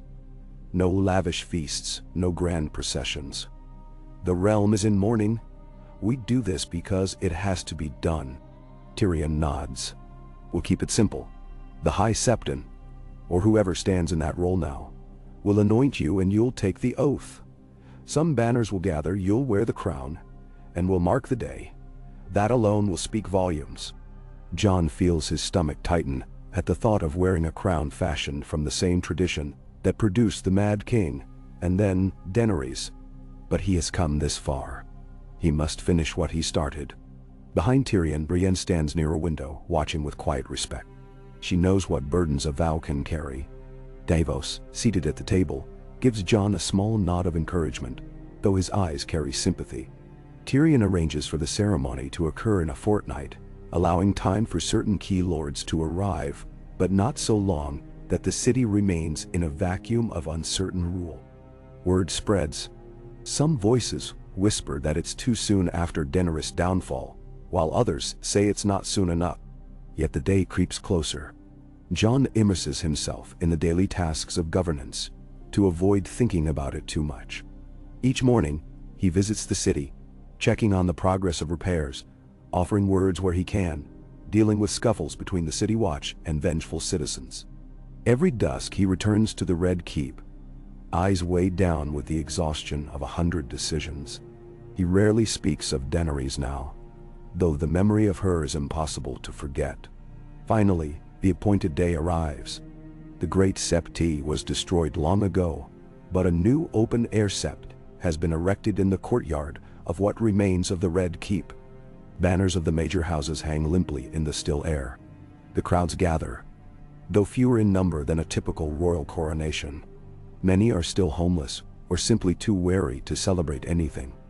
But the High Septon stands at a modest altar, waiting with the oil to anoint the new king. Lords from the Stormlands, the Vale, the Riverlands, and a few from the Reach are present, along with some northern representatives who arrived quietly just the night before, though Sansa herself has not come. Their expressions vary from guarded to curious as they watch the man who calls himself Aegon Targaryen, first of his name. Jon stands before them in plain black doublet, trimmed with faint silver. His posture is stiff. He feels every gaze upon him, like pointed arrows. The High Septon murmurs a prayer, an invocation to the Seven to bless this new reign with wisdom and justice. Jon listens with a distant sense of detachment, remembering how many kings and queens stood in this city, crowned under the same or similar words, only to bring bloodshed and strife. He vows silently that he will not follow that path, even if it kills him. Tyrion steps forward with the circlet. It is not the Targaryen crown of old, not the twisted black metal that once graced the heads of ancestors. That artifact was lost or melted in some previous war. This is a simpler band of steel and gold, quickly fashioned by city smiths. As Tyrion holds it aloft, the hush deepens, broken only by a gull's cry in the sky. Jon kneels, fists clenched, heartbeat hammering in his ears. He can feel the eyes of the gathered pressing in. The High Septon anoints him with scented oil, chanting the ancient words. Then Tyrion gently places the crown on his head. A hush stretches. Jon rises, turning to face the crowd as the High Septon proclaims him Aegon of the House Targaryen, King of the Andals, the Rhoynar, and the First Men, Lord of the Seven Kingdoms. The formal recitation of titles echoes across the courtyard. Tyrion steps back, leaving Jon standing alone in that moment when history hinges. Some kneel. A few remain standing, but no one openly defies him. Grey Worm watches from the periphery with an expression that is unreadable, while Gendry bows, face solemn. Jon feels the weight of the crown press gently on his temples. It's lighter than he expected, yet heavier in its symbolic burden. He breathes, forcing himself to speak in a steady voice that carries across the courtyard. He promises peace, reconstruction, and fairness. He vows to not take the trust of his lords for granted. The speech is short, lacking flourish, but honest. When he finishes, there is subdued applause. No roaring cheers, no triumphant horns. Just a polite acceptance of this new king in a city still numb from the last queen's destructive wrath. He descends the dais, moving among the gathered lords and ladies. Each bows or curtsies, some with genuine respect, others with grudging formality. Jon tries to meet their eyes, to show he is listening and prepared to honor their concerns. Eventually, he finds himself face to face with a small group of northern envoys. Their sigils mark them as bannermen of House Stark. One of them, an older man with streaks of white in his hair, bows stiffly. Jon addresses him quietly. "Where is my sister?" The man's gaze flickers with hesitation. Lady Sansa did not come, Your Grace. She believed it best to remain in Winterfell until matters here were settled. Nam Tamio. Jon nods, disappointment stabbing him. Did she send word? The envoy produces a sealed letter. Jon thanks him, resisting the urge to break it open right then. Instead, he merely says, "The North remains in my heart. I hope we may work together to keep it safe." The older man bows his head once more. "We hope so as well, Your Grace." With that, Jon moves on. The remainder of the ceremony is a blur of polite acknowledgments. He notices Grey Worm still lingering at the edges. The soldier stands with arms folded, no sign of kneeling, but no challenge either. When their eyes lock, Jon offers a small, hesitant nod. Grey Worm does not return it. Perhaps that is all they can manage for now. A delicate, unspoken truce. At last, the ritual ends, and the crowd disperses to gather in small knots, discussing business or gossip. Servants carry trays of watered wine, though few indulge in revelry. Jon stands amid it all, feeling a strange hollowness. Tyrion and Davos approach to congratulate him. Gendry arrives too, offering a firm handshake. Brienne stands at his side, as if prepared to defend him from any threat. Yet no one can defend him from the ache in his chest. He makes his way to a quiet corner of the courtyard, removing the crown. The metal is warm from his brow. For a moment, he turns it in his hands, studying the faint glimmer of gold along its edges. This is the symbol of a monarchy born in fire, tempered by countless wars. He feels the urge to toss it into the blackened rubble of the keep, to cast aside the burden and run north. But he can't.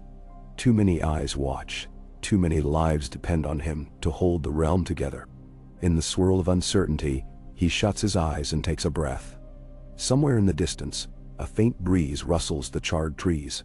The hush is broken by conversations, footsteps, and the rustle of cloaks. He stands alone, though dozens hover nearby. He wonders if there will ever be a day when he can set aside his sword and this crown and simply live. But that day is not today. He sets the crown back on his head. This is his choice, and he must see it through. In the days that follow, the official business of the newly crowned King Aegon Targaryen intensifies. Lords jockey for position at court, seeking influence. Tyrion deftly navigates the swirl of claims, forging alliances or deflecting threats with well-timed wit. Gendry's men begin transporting supplies into King's Landing, offering a lifeline for the starving. The Dothraki gather near the harbor, awaiting promised ships. The Unsullied maintain their watch, silent and watchful with Grey Worm at their head.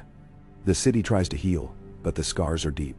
Sometimes, in the nights, faint screams still echo from corners where families weep for lost kin. Jon cannot mend that sorrow with a word, no matter how many times he stands as king. One evening, as the sky fades to indigo, he finally opens Sansa's letter in the quiet of his solar. Tyrion has gone to oversee a new distribution of bread, leaving Jon alone. The letter is short. Sansa writes that she grieves the devastation of King's Landing, acknowledges that Jon acted with the realm's best interests at heart, but she remains guarded about the Targaryen claim on the north. She says only that she will watch from afar, waiting to see if the South can truly respect northern autonomy. The rest is formal language, carefully non-committal. Jon's chest tightens with longing and regret. He wishes he could ride north, speak to her face to face, explain all that has happened. But for now, all he can do is hold the letter in trembling hands, the words a bridge that spans a gulf between them. He sets the parchment aside and stares at the sputtering candle flame. The city thrums beyond the walls, full of life and fear and hopes. His crown rests on a nearby table, a silent reminder of the road he's chosen.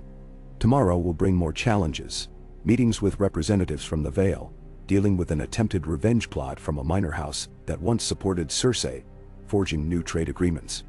The cycle never ends, but he will face it. He has to. As the candle burns low, he stares into the melting wax. His mind drifts to a memory of the far north, of ghosts running through fresh snow, of the chilled wind against his cheeks. He can almost smell the pine. He thinks of Daenerys, of her bright smile and happier times, of the heartbreak that twisted her last days. Closing his eyes, he allows himself one sigh of grief. Then he stands, careful not to disturb the letter from Sansa. Outside, the moon shines on a city rebuilding from ashes. He understands now that the Iron Throne is not just a seat, but a crucible that can burn anyone who dares to sit upon it. He prays the flames will spare him long enough to do some good. He prays he can break the cycle she sought to destroy. And so another night in King's Landing begins. He stands at the window, gazing out, determined and alone. Okay. He watches the last flicker of the candle gutter and vanish, then stands in the dark with only the faint glow of moonlight through the window. The hush of the Red Keep feels deeper at this hour, as if the entire fortress breathes in shallow, measured rhythms.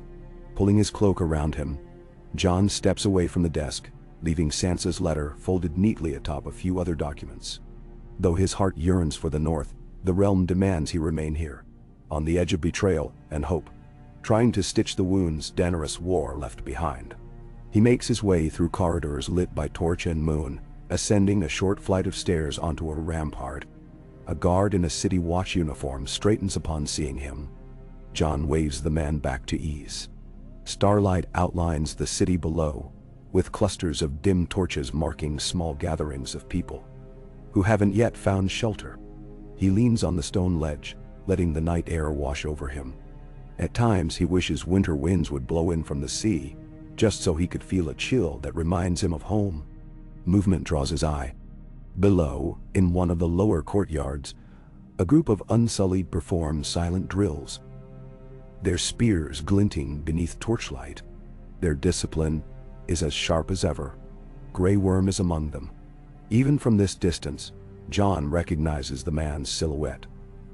The angles of shoulders and arms. The soldiers move as one, a testament to the training that once made Daenerys' forces a near-invincible tide. He recalls how unwavering they were in following her commands. No question, no hesitation. And he knows, in a small corner of his mind, that if Grey Worm decided to avenge her fully, to try once more to claim the city for Daenerys' memory, it would be a bloodbath. Yet, so far, Grey Worm has honored their uneasy truce, following the plan to keep the peace and eventually depart for an Eth. He wonders how it will truly end for the Unsullied. They were born and bred for war. Will they find peace on Aenya's shores, or only the emptiness that follows a lifetime of killing? He clings to the hope that they can find solace, if only for Missandei's sake. His eyes shift to the rest of the city, to the makeshift shelters rising out of the rubble, to the half-burned frames of shops and homes. 2 days have passed since his coronation. No grand feasts, no revels, no dancing in the streets. It was a subdued affirmation that the city now has a king, and that king is him. The aftermath is more of the same. From sunrise to twilight, he grapples with building materials, limited manpower, the threat of disease, the tension between suspicious locals and the occupying forces. He is exhausted, body and soul, but the notion of rest feels like a distant luxury. He remains on the rampart a while, letting the hush cradle his thoughts, then slips back inside. Sleep finds him in fragments, haunted by the memory of Daenerys' eyes in those final moments. He jolts awake before dawn, the sheets tangled around his legs, heart pounding. By reflex, he reaches for Longclaw at the bedside. When the dream's ghosts fade, he presses a palm to his sweaty brow, breathing in the stale air. Another day beckons. As morning comes, he meets with Tyrion in the modest solar they've repurposed as a council room. Tyrion, still unshaven, looks to be running on fumes and a steady supply of watered wine. Scrolls, ledgers, and letters lie scattered across the table.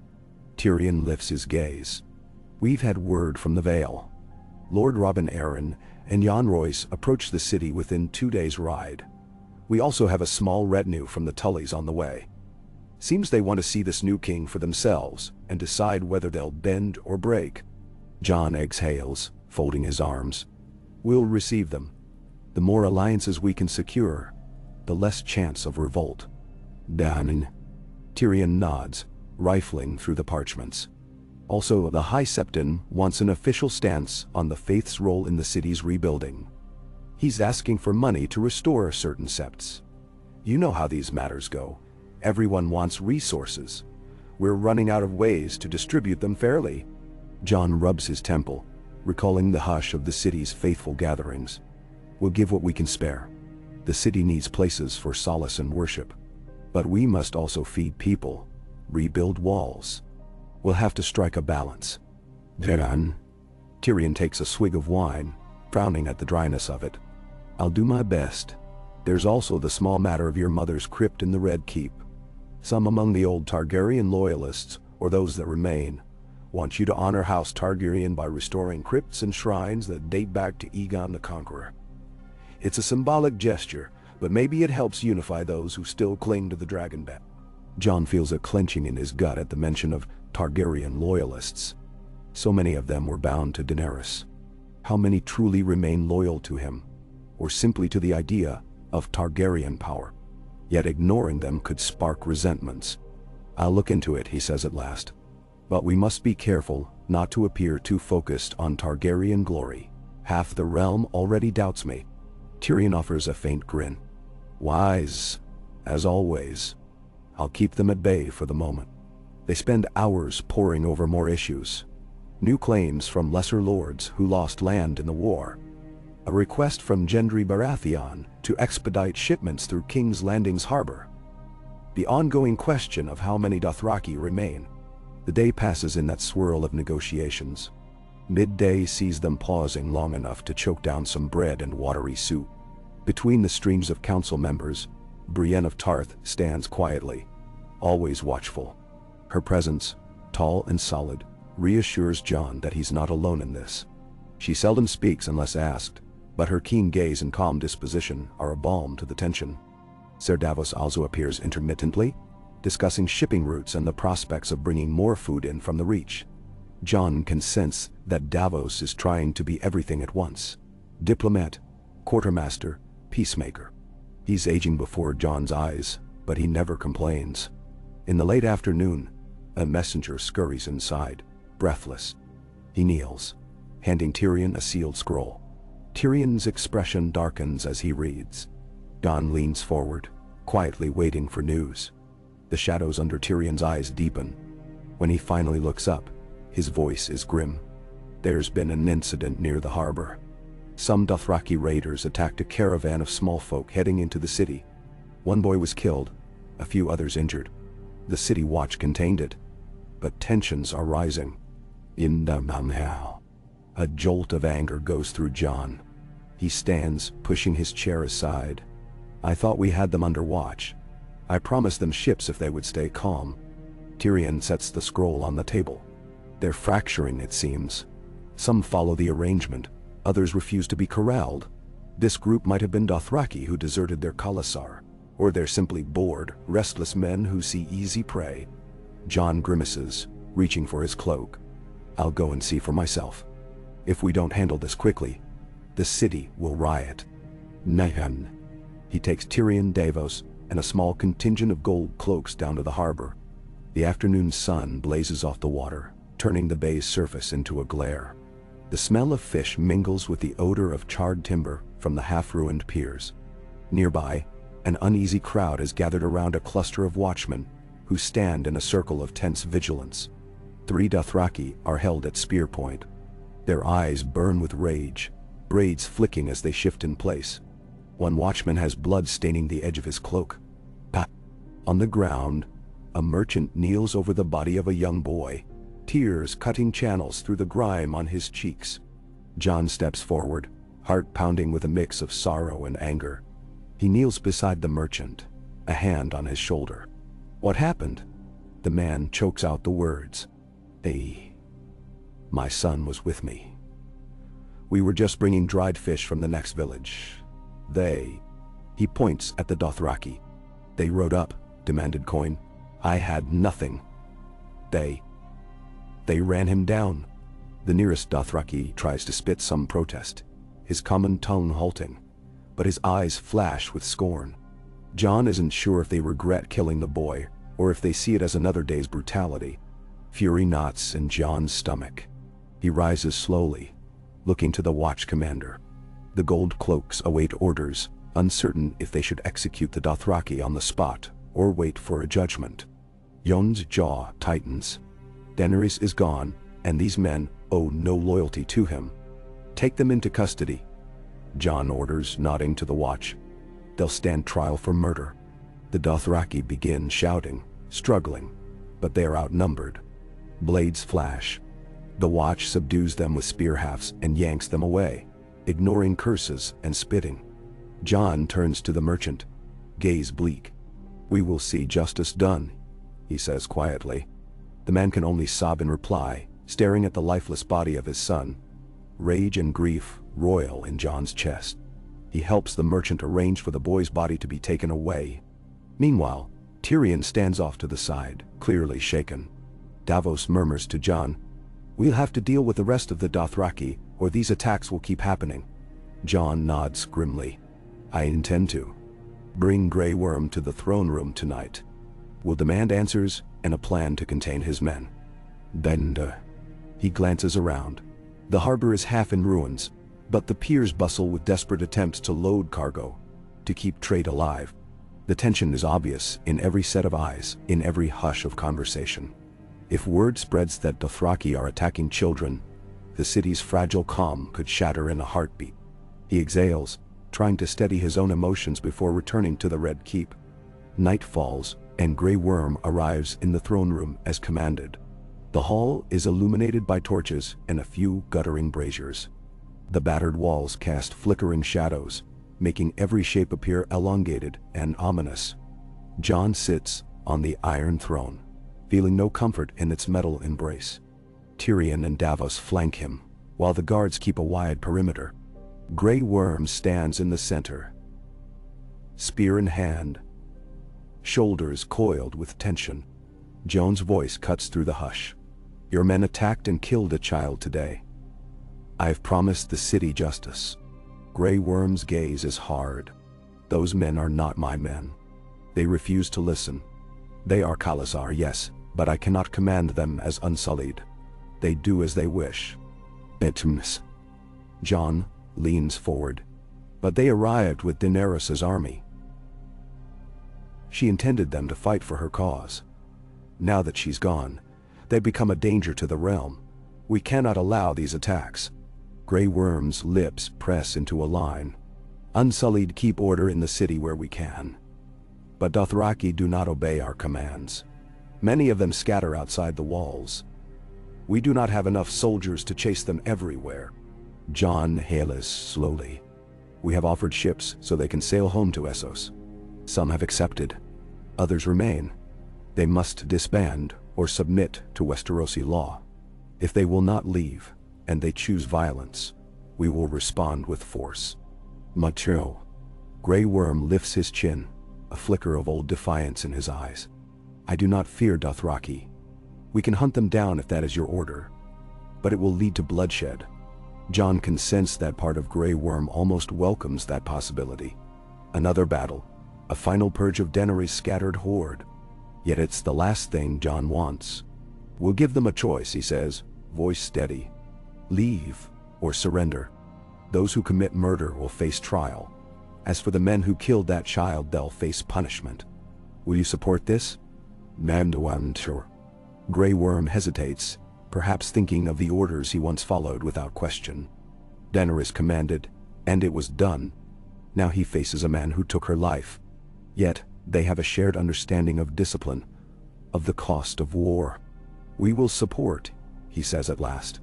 "But I will not waste the lives of my soldiers if the city tries to kill them in return." Tyrion intervenes gently, stepping forward. "The city watch will coordinate with the Unsullied. Together, you can contain any rogue Dothraki groups. Meanwhile, we'll expedite the ships. The sooner they're gone, the better." "Maybe in." Jon nods, directing a firm look at Grey Worm. "Then let it be so. I'll arrange the watch to assist. Keep me informed. We cannot allow any more innocents to die." Grey Worm says nothing more, but the taut line of his shoulders tells Jon all he needs to know. This alliance stands on a thin edge, one misstep away from shattering. The unsullied commander turns and exits, his footsteps echoing against stone. Tyrion and Davos remain, their expressions a mix of worry and resignation. Jon rises from the throne, the metal scraping behind him. "The city's patience is wearing thin," Davos says quietly. "We need the Dothraki gone before something sparks a riot." Jon passes a hand over his face, exhaustion tugging at every fiber. "Then we push them out. If they won't leave, we make them leave. I'll give them one last warning, but I won't stand by while they slaughter children." Tyrion eyes him, curiosity laced with concern. "Are you prepared for open conflict if they refuse?" Jon meets his gaze, remembering the ash that rained on King's Landing not so long ago. "I am, but I'll try to avoid it. These people have seen enough violence." Tender. He steps down from the dais, beckoning them to follow. Outside, the corridors feel cooler, the night air slipping in through open windows. Jon dispatches ravens to every watchpost, instructing them to be on high alert for roving Dothraki. Then he tries to rest. His sleep, as usual, is broken by uneasy dreams. He sees the face of the merchant's son, the shock frozen in the child's eyes. He remembers Daenerys' expression in her final breath. His mind tangles these images until he wakes in a cold sweat, longing for the simpler illusions of the past. Dawn finds him bent over a table in the solder, scanning maps of the city's outskirts. Tyrion arrives soon after, yawning. Ser Davos appears, pacing. They discuss how best to track the scattered Dothraki. It's decided that scouts, both unsullied and gold cloaks, will ride out in small units, offering safe passage to any who wish to take ships, threatening force otherwise. Some will inevitably resist. Jon steels himself for the possibility of more bloodshed, hoping it won't come to that. They break from these discussions to greet Lord Robin, Arryn, and Jon Royce, whose arrival is heralded by the echo of horns at the gate. Jon leads a small welcoming party in the courtyard. Robin Arryn, gangly and no longer a child, dismounts with a measure of self-importance. Beside him, Jon Royce looks weathered and unamused by any pomp. Their retinue is modest, mostly Knights of the Vale in neat blue and white surcoats. Jon exchanges pleasantries with the young lord, who regards him with an odd mix of apprehension and curiosity. Robin's eyes dart to the scorched walls of the Red Keep. He tries to sound polite, but there's a quiver in his tone. "The city looks quite different than when I visited as a boy." Jon nods, voice low. "War has a way of leaving its mark." Jon Royce, more direct, offers a small bow. "Your Grace, the Vale stands ready to hear your intentions for the realm. We owe much to House Stark in the north, and we have concerns about the new Targaryen claim." He eyes Jon meaningfully. "We respect your leadership, but we want to ensure the Vale's safety." Jon understands the unspoken question. Will this Aegon Targaryen demand subjugation or bleed them dry? "I hope to earn your trust," Jon says. "Westeros needs unity if we're to rebuild. There's no appetite for further war. Let us talk, and I'll answer any concerns." They retire to a chamber that's been hastily furnished for such audiences. Tyrion and Davos join them, along with a few of Robin Arryn's advisors. Over cups of watered wine, they talk of trade routes through the Vale, of the tension with the Dothraki, of the uncertain stance of the north. Jon Royce asks blunt questions about how Jon intends to prevent another catastrophe like the burning of King's Landing. Jon answers calmly, though each response feels like balancing on a knife's edge. He explains his own reluctance to use force, his desire to let each region govern itself with minimal interference, so long as they maintain peace and loyalty to the realm. Robin Arryn, fussing with a goblet, eventually blurts out, "But if you're truly Aegon Targaryen, what about the north? They may want to be free. If they refuse your rule, will you allow that?" Jon's jaw tightens. His heart aches for home. He thinks of Sansa's letter, carefully worded. "I would prefer we remain one realm, but I won't unleash armies on Winterfell. If Sansa insists on independence, we'll resolve it peacefully." He doesn't say more, uncertain whether he can truly let the North go without a fight. but he must hold to the vow that he will not be another tyrant. Robin and Royce exchange glances. At length, Jan Royce inclines his head. "We appreciate your candor, Your Grace. The Vale will not challenge your reign if you maintain peace and respect for our sovereignty within the larger realm. We also ask for fair trading terms at Goldtown." Jon agrees, seeing no reason to deny it. The meeting ends on a cautiously positive note. Though Jon senses that neither Royce nor Robin are fully convinced of him, they also don't want war. It's enough to move forward. Tyrion promises to draft treaties that clarify trade and taxes. The Vale Lords retire to their assigned quarters, leaving Jon and his council breathing more easily for the moment. In the next chamber, Gendry Baratheon arrives for his own conversation. He greets Jon with a firm handshake, gives Tyrion a respectful nod, and launches into the day's updates on shipping. "We're refitting old cogs at Storm's End," he says, voice confident. "They won't be elegant, but they'll sail. In a few weeks, we'll have enough to transport a large number of Dothraki. If we can get them to board." Jon nods. "Good. The sooner they're gone, the sooner the city can breathe." Gendry's brow furrows as he glances at the maps pinned to a wall. How many remain? Tyrion taps a ledger. No exact count, but at least 1,000 or more, scattered. Some are near the harbor, waiting. Others roam outside.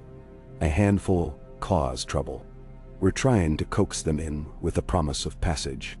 Minimum. Gendry crosses his arms. If they won't come willingly, force will be needed. He hesitates, glancing at Jon.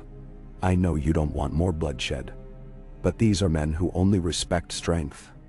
Daenerys could control them because they feared and revered her dragons. Now." Jon rubs his forehead, recalling the swirl of dust and ash on the day of that terrible conquest. "I understand. We'll try diplomacy a bit longer, but we can't let them terrorize the small folk. If it comes to it, we'll have no choice." Gendry agrees. The conversation shifts to practicalities. Grain shipments, harbormaster fees, roads that need repair. It's mundane yet crucial. By the time they finish, the sun has slid westward, painting the sky in streaks of orange. Gendry departs to inspect the city's forges, leaving Jon drained but slightly more hopeful.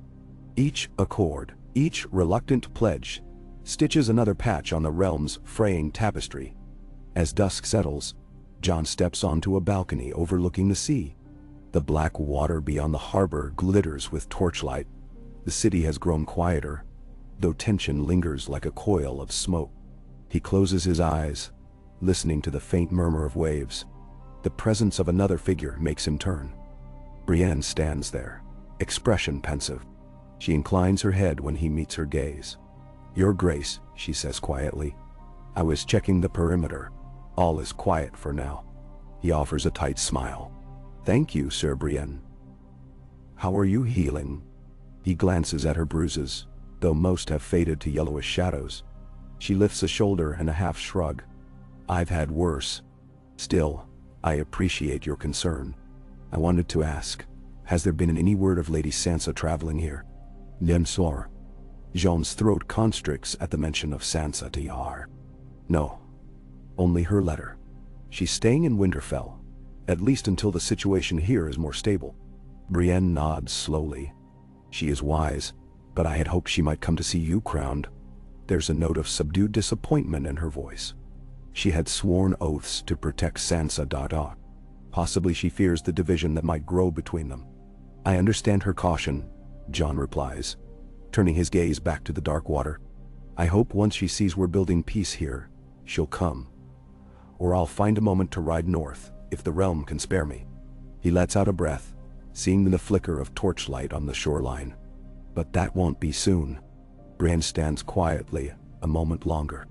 Then she says, "If I can serve in any role as a messenger or envoy, I will. My loyalty to House Stark remains." Jon offers a faint, grateful nod. "Thank you, Sir Brienne. For now, your presence here is comfort enough." She bows her head and withdraws into the keep. Jon remains outside, letting the wind tug at his cloak.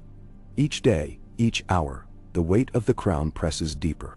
He longs for that sense of simple duty he once knew as a brother of the Night's Watch, standing guard against a threat that was monstrous and tangible. Here, the threats hide behind smiles and courtesy, or roam outside the city in savage form. But no matter how much he yearns for a simpler life, he's bound to see this through. The next morning starts with a blow that shakes their tenuous hold on peace. A messenger arrives from the outskirts. A large group of Dothraki assaulted a village near the Roserad, leaving several dead. The local farmers are in an uproar. Rumors swirl that vigilante mobs are forming to take revenge on any Dothraki near the city. Tyrion curses under his breath upon hearing the news. Davos pales, mumbling that the city could explode if these raids continue. Jon calls a council meeting at once. Grey Worm appears, grim-faced. We received word of the attack, but the Dothraki fled before Unsullied could respond. He reports. We have some men searching, but there are too many paths to hide. Tyrion paces, wearing fresh lines of worry across his brow. We must act decisively. If the small folk think we're doing nothing, they'll take matters into their own hands.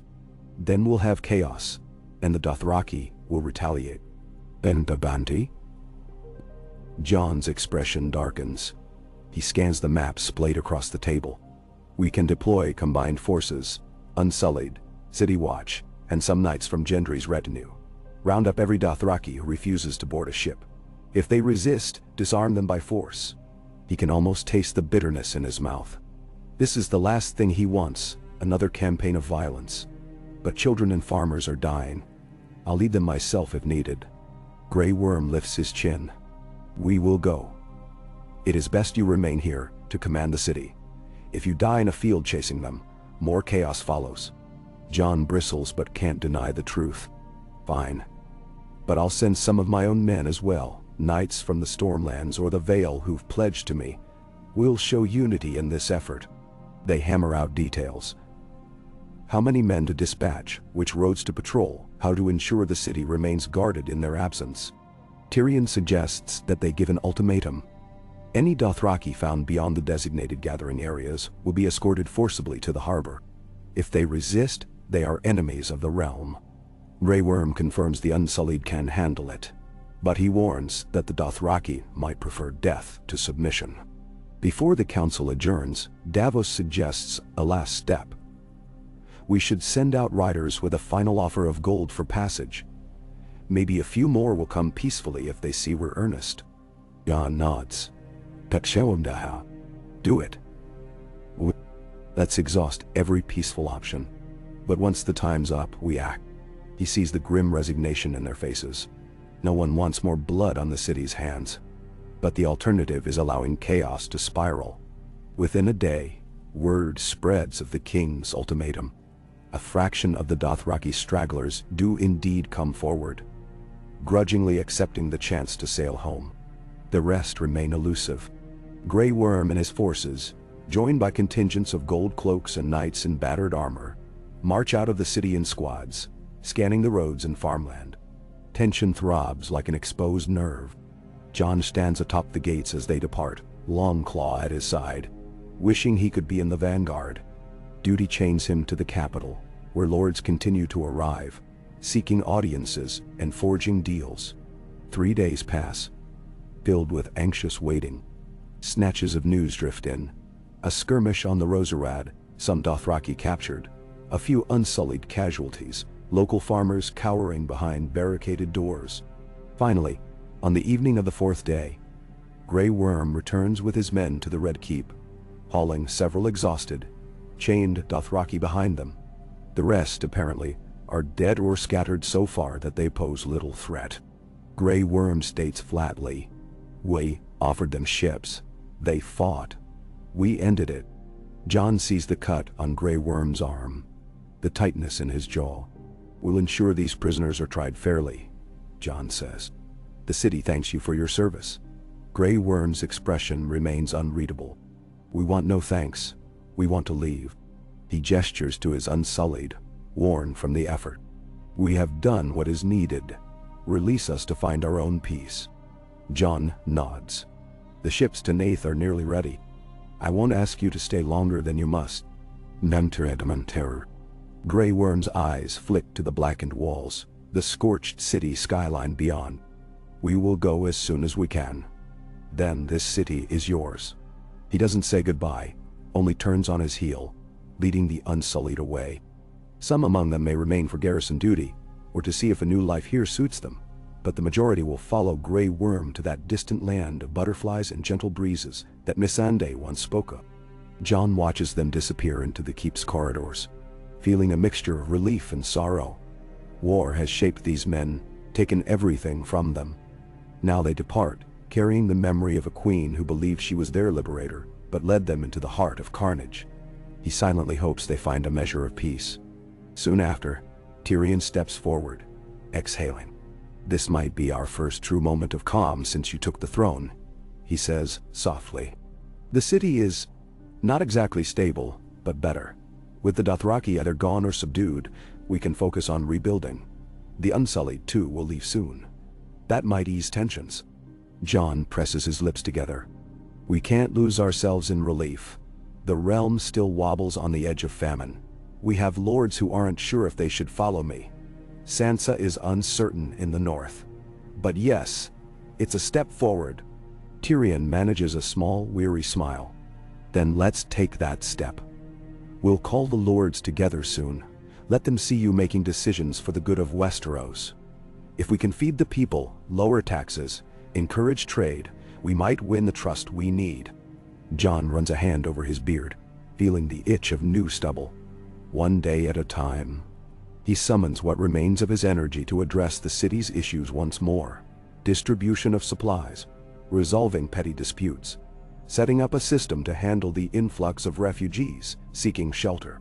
Tasks flood him like an endless tide. But the knowledge that the immediate threat of roving Dothraki has waned gives him a steadier heart. At least fewer innocents will die in the fields tonight. Later, as the moon rises over the battered rooftops, he steals a quiet moment in the Red Keep's Godswood. It's not much of a godswood, only a small courtyard with a few trees, none of them weirwoods.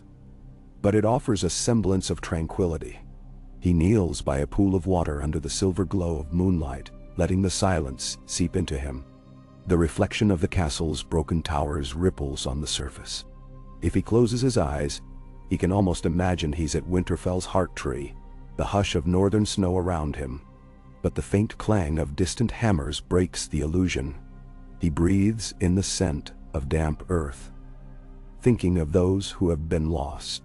His father, Ned Stark, who wasn't truly his father, yet taught him everything about honor. Ygritte, the wildling who melted the ice around his heart. Daenerys, the dragon queen he once loved, or believed he loved, until her righteous fury became a madness that threatened to consume them all. The memories ache in him, forming the bedrock of his guilt and resolve. He wonders if the gods watch them still, or if this realm is truly left to men alone. Footsteps approach, and he opens his eyes. Brienne again, her posture careful, as though she's reluctant to disturb him.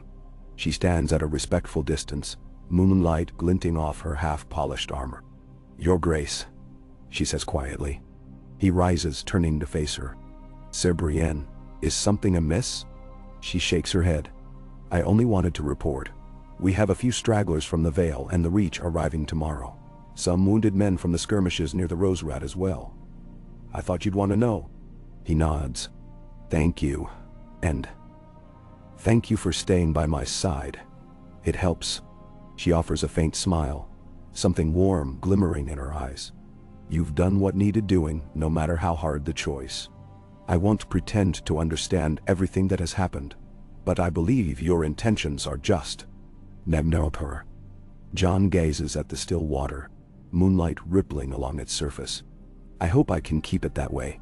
Sitting that throne, I feel the weight pressing me toward decisions I'd once never consider. I see how it changes people." She nods in understanding. "Power can corrupt, but it doesn't have to. You are not your father, nor your grandfather, nor Daenerys. You must find your own path." He inhales the cool night air, letting her words settle in. "I'll try." Brienne bows and departs, leaving him alone with the hush. After another moment, he returns to the Red Keep, though he avoids the throne room. He can't bear to look at the Iron Throne tonight, that jagged reminder of how one woman's dream became everyone's nightmare. He climbs the stairs to his chamber. There he lingers by the window, gazing at the moonlit city. Pieces of hope bud amid the ruin. Wagons carrying stone, people rebuilding shattered homes. Fewer random outbursts of violence now that the Dothraki threat is largely contained. If he can keep moving them forward day by day, perhaps in a year or two, the city might resemble something akin to peace. He sets aside the crown, placing it on a small table. The metal glints in the moonlight, mocking him. This object cost so many lives, and yet it's the only thing holding the realm together now. He dims the lantern, lying on the bed, letting exhaustion claim him in fits and starts. The next morning brings fresh tasks. Word arrives that Edmure Tully, disheveled and pale, has come to see him. Jon arranges a meeting in the Solar where Tyrion is already seated. Edmure enters, sporting an anxious expression, bowing stiffly. Once the nominal Lord of Riverrun, he's known mostly for being a pawn in the wars between Lannisters and Starks. He wrings his hands. Your Grace, I've come to represent the Riverlands. Our people suffered in the last war, and with the dragons. He trails off, clearly still in shock over the city's devastation.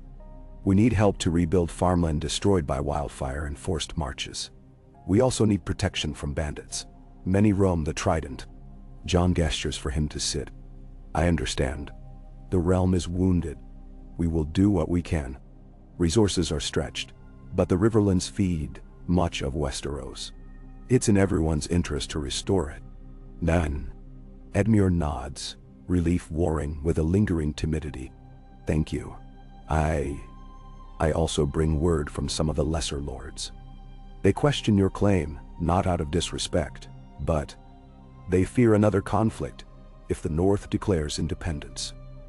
They want reassurance that we won't see the realm split and then dragged into war. Jon's chest tightens. The question of the North is never far from anyone's mind. He forces a steady tone. I'm in communication with Lady Sansa. My hope is we'll reach an understanding that satisfies her concern for the North's autonomy while preserving the unity of the realm. If that proves impossible, then we will find another path. Peacefully. I have no desire to wage war on my own kin. Not. Edmure bobs his head. I see. I believe that will hearten some of the lords at least. We've had enough wars to last a dozen lifetimes. Tyrion steers the conversation toward more practical matters, detailing how to coordinate shipments. The possibility of limited tax relief. Edmure seems receptive, if uncertain. By the end, he thanks Jon profusely, offering his support as best he can. When Edmure leaves, Jon stares at the door. A faint sense of déjà vu. So many lords, so many crises, all culminating in the same question. Can he hold this realm together without becoming a monster? That evening, a surprising visitor arrives. Arya Stark. Rumors of her presence ripple through the keep, and Jon feels his heart race. He hurries to meet her in a small courtyard near the old training yard. She stands in the shadows, lean and poised, her dark hair cropped shorter than he remembers. She wears no dress or finery, just leathers suited to travel, a slim sword at her hip. The moment their eyes meet, he sees the flicker of emotions in her face. Relief, wariness, the flicker of old family bonds. Arya. He breathes, stepping forward. For a moment, he's the boy he once was, thrilled to see his sister again. He wants to pull her into a fierce embrace, but a subtle tension in her posture holds him back. She inclines her head slightly, something halfway between a bow and an acknowledgement. Your Grace. The words come out dry, almost teasing. Then her face softens, and she crosses the distance to embrace him briefly. The contact is quick, firm. Then she steps back. You've changed, Jon. He tries to find his voice. So have you. I wasn't sure where you'd gone after the war. She shrugs, eyes flicking across the battered yard. Rode around a while, saw the edges of the world. Heard rumors of dragons burning the city. Came back to see for myself if you were alive. He exhales, half smiling. I am, though I wonder how sometimes. Everything is broken, but I'm trying to mend it. She nods, gaze drifting to the blackened walls. You killed her, didn't you? The Dragon Queen? He searches her expression. There's no accusation, just a quiet statement of fact. He can only nod. She left me no choice. Arya says nothing for a moment, weighing the silence. Then she meets his eyes. I understand. She had to be stopped. There's a flicker of pain in her face, as though she too remembers the hope Daenerys had once offered. Sansa was worried. She's still worried. She doesn't trust the South, or that you'll remain the man she knew. Jon's throat constricts. I haven't changed in that way. I still want what's best for our people. But I'm forced to wear a crown, whether I like it or not. Arya's lips twitch in a semblance of a smile. You and crowns never seem to fit, but I see you're bearing it. She hesitates, glancing around at the few passing guards. I've been in the north off and on. Sansa's building alliances, ensuring Winterfell's safe. There's talk of independence, yes. She thinks the north should remain free. He nods, swallowing a pang of regret. She wrote me. I told her I wouldn't force the north to bend the knee if they truly want. But I hope we can find a way to stay united. Arya arches an eyebrow. She's not eager to bend. The war with the others changed them all. They want no more southern politics dragging them into wars. Sansa wants you to be free too. But she knows you've taken on this burden for the realm. I'm not sure what she'll decide. Jon rests a hand on her shoulder. Thank you for telling me. Will you stay? She tilts her head. Long enough to see what you do next. I'll make my own path after that. But I'm not here to undermine you, if that's what you fear. He shakes his head. I never feared that. You're my sister, Arya. They. She gives a quiet laugh, though it lacks much humor. You're a Targaryen king now, apparently, but I remember you as Jon Snow. His chest aches at the memory. I'm still him, even if the realm calls me otherwise. They linger a moment in that shared quiet, a thread of old closeness weaving between them. Then Arya says she needs to rest, that the road has been long. He nods, instructing a guard to show her to decent quarters. As she walks away, he wonders if some part of her will always be out there, roaming the edges, never quite settling. But he's grateful she came. Perhaps she can be a bridge to Sansa Ka. That night, he meets briefly with Tyrion to discuss Arya's arrival. Tyrion is curious, knowing of her reputation as a mysterious fighter who survived horrors across the sea. Jon deflects most questions, simply confirming she's family and not a threat. Then they turn to finalizing the departure of the Unsullied. In a few days, the ships will be ready. They'll sail, hopefully with as many Dothraki as remain. The city will finally be rid of the foreign army that once conquered it. Only then can a new chapter begin in earnest. When at last he finds his bed, Jon drifts into a dreamless sleep, too weary for nightmares. Dawn breaks, bright and clear. From his balcony, he sees the bustle of renewed life. Wagons creaking over the cobblestones, scaffolding rising around charred buildings, small folk negotiating prices in half-rebuilt markets. A fragile hope glimmers. The realm has come a long way from the day the bells tolled and dragonfire swept the streets. He dresses, slipping the crown onto his head with a practiced motion he's begun to detest. Still, he must wear it today. More lords arrive, more official audiences. He meets them in the great hall, beneath the battered banners. Arya appears near the back, arms folded, watching with that keen scrutiny of hers. He sees the flicker of her eyes as each lord steps forward, bending the knee or offering stiff courtesy. She stands apart, silent, a ghost of the north. By midday, he's weary of pleasantries. A break in the proceedings allows him to step away, wandering a corridor where the morning light spills through a cracked window. Arya joins him, walking at his side. She says little, but her presence is oddly grounding. They emerge onto a terrace overlooking the city. The wind ruffles their hair. She eyes him. You're doing it. Ruling. There's a note of distant respect in her voice. I never imagined you on a throne, but you look tired. He half smiles. I am. But at least I'm not alone. She nods, leaning on the railing. I plan to leave again soon though. Sansa needs to know what I've seen. But if you need me, just send word. I'll come. He thanks her. A tightness in his throat. As siblings, they once parted for so many years. The idea of letting her go again hurts. But he can't hold her here. She's never been one to remain in a gilded cage. That afternoon, he watches from the ramparts as the Unsullied begin to file onto ships in the harbor. Grey Worm leads them, base impassive, ignoring the stares of the local populace. A few Dothraki too board grudgingly. Some silent in their own language. Jon stands with Tyrion and Davos, the wind whipping at their cloaks. When Grey Worm glances back at the city, there is no wave, no salute. Just a parting glare. Then he disappears into the bowels of the ship. Tyrion breaks the silence. That's that then. The Unsullied depart. They'll leave behind a small garrison of maybe a dozen men who chose to remain, but their fighting force is gone. Beseperin. Jon exhales, shoulders sagging in relief and sorrow. It ends an era. This city will forever bear the scars. They watch as the ships catch the tide, sails vanishing beyond the mouth of Blackwater Bay. In a matter of hours, they are gone from sight, leaving only the faint memory of discipline and a foreign queen who burned her way to power. Night settles. The city breathes differently, as though a heavy mantle has lifted. Jon stands in the courtyard, staring at the flicker of torches. Arya joins him briefly to say she's departing at first light. She'll take the King's Road north, see Sansa, deliver her impressions. He clasps her hand in farewell, an unspoken bond passing between them. Then she fades into the shadows of the keep, as quiet as a cat. He knows there's still much to do.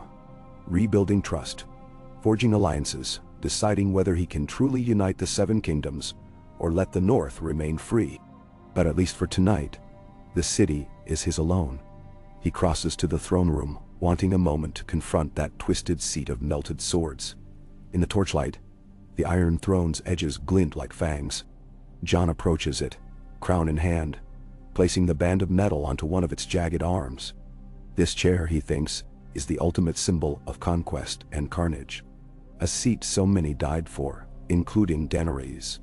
He rests a hand on its cold metal, feeling the ridges of old swords hammered together centuries ago. He remembers the vow he made to protect the realm, even if it cost him his soul. He recalls the terror in Daenerys' eyes when he betrayed her. He pictures the child lying dead in the dirt near the harbor. He closes his eyes, a small tremor coursing through him. He steps back, letting the crown remain where it sits. For a moment, he imagines walking away, abandoning it, freeing himself. But then he thinks of the starving in Flea Bottom, the scattered families in the countryside, the battered lords who look to him for some measure of hope. He cannot cast them aside. Whatever burden this crown represents, it's his to carry now. Outside, the wind picks up, carrying a hint of brine from the sea. The city feels strangely quiet, as though it too hesitates between the echoes of the past and the promise of a gentler dawn. Jon stands there, alone with the throne in a half-ruined hall, listening to his own heartbeat. Slowly, he picks the crown up from the metal arm, sets it back on his head, and walks out. The torches hiss behind him, leaving the old swords in flickering shadow. He emerges into the courtyard, the moon overhead bright enough to illuminate cracked stone. Some nights, he thinks of the North, of the simplicity in swearing one oath and defending one wall. But life has brought him here, crowned him in blood and sorrow, and he will not abandon the cause. Step by step, day by day, he will do what is right.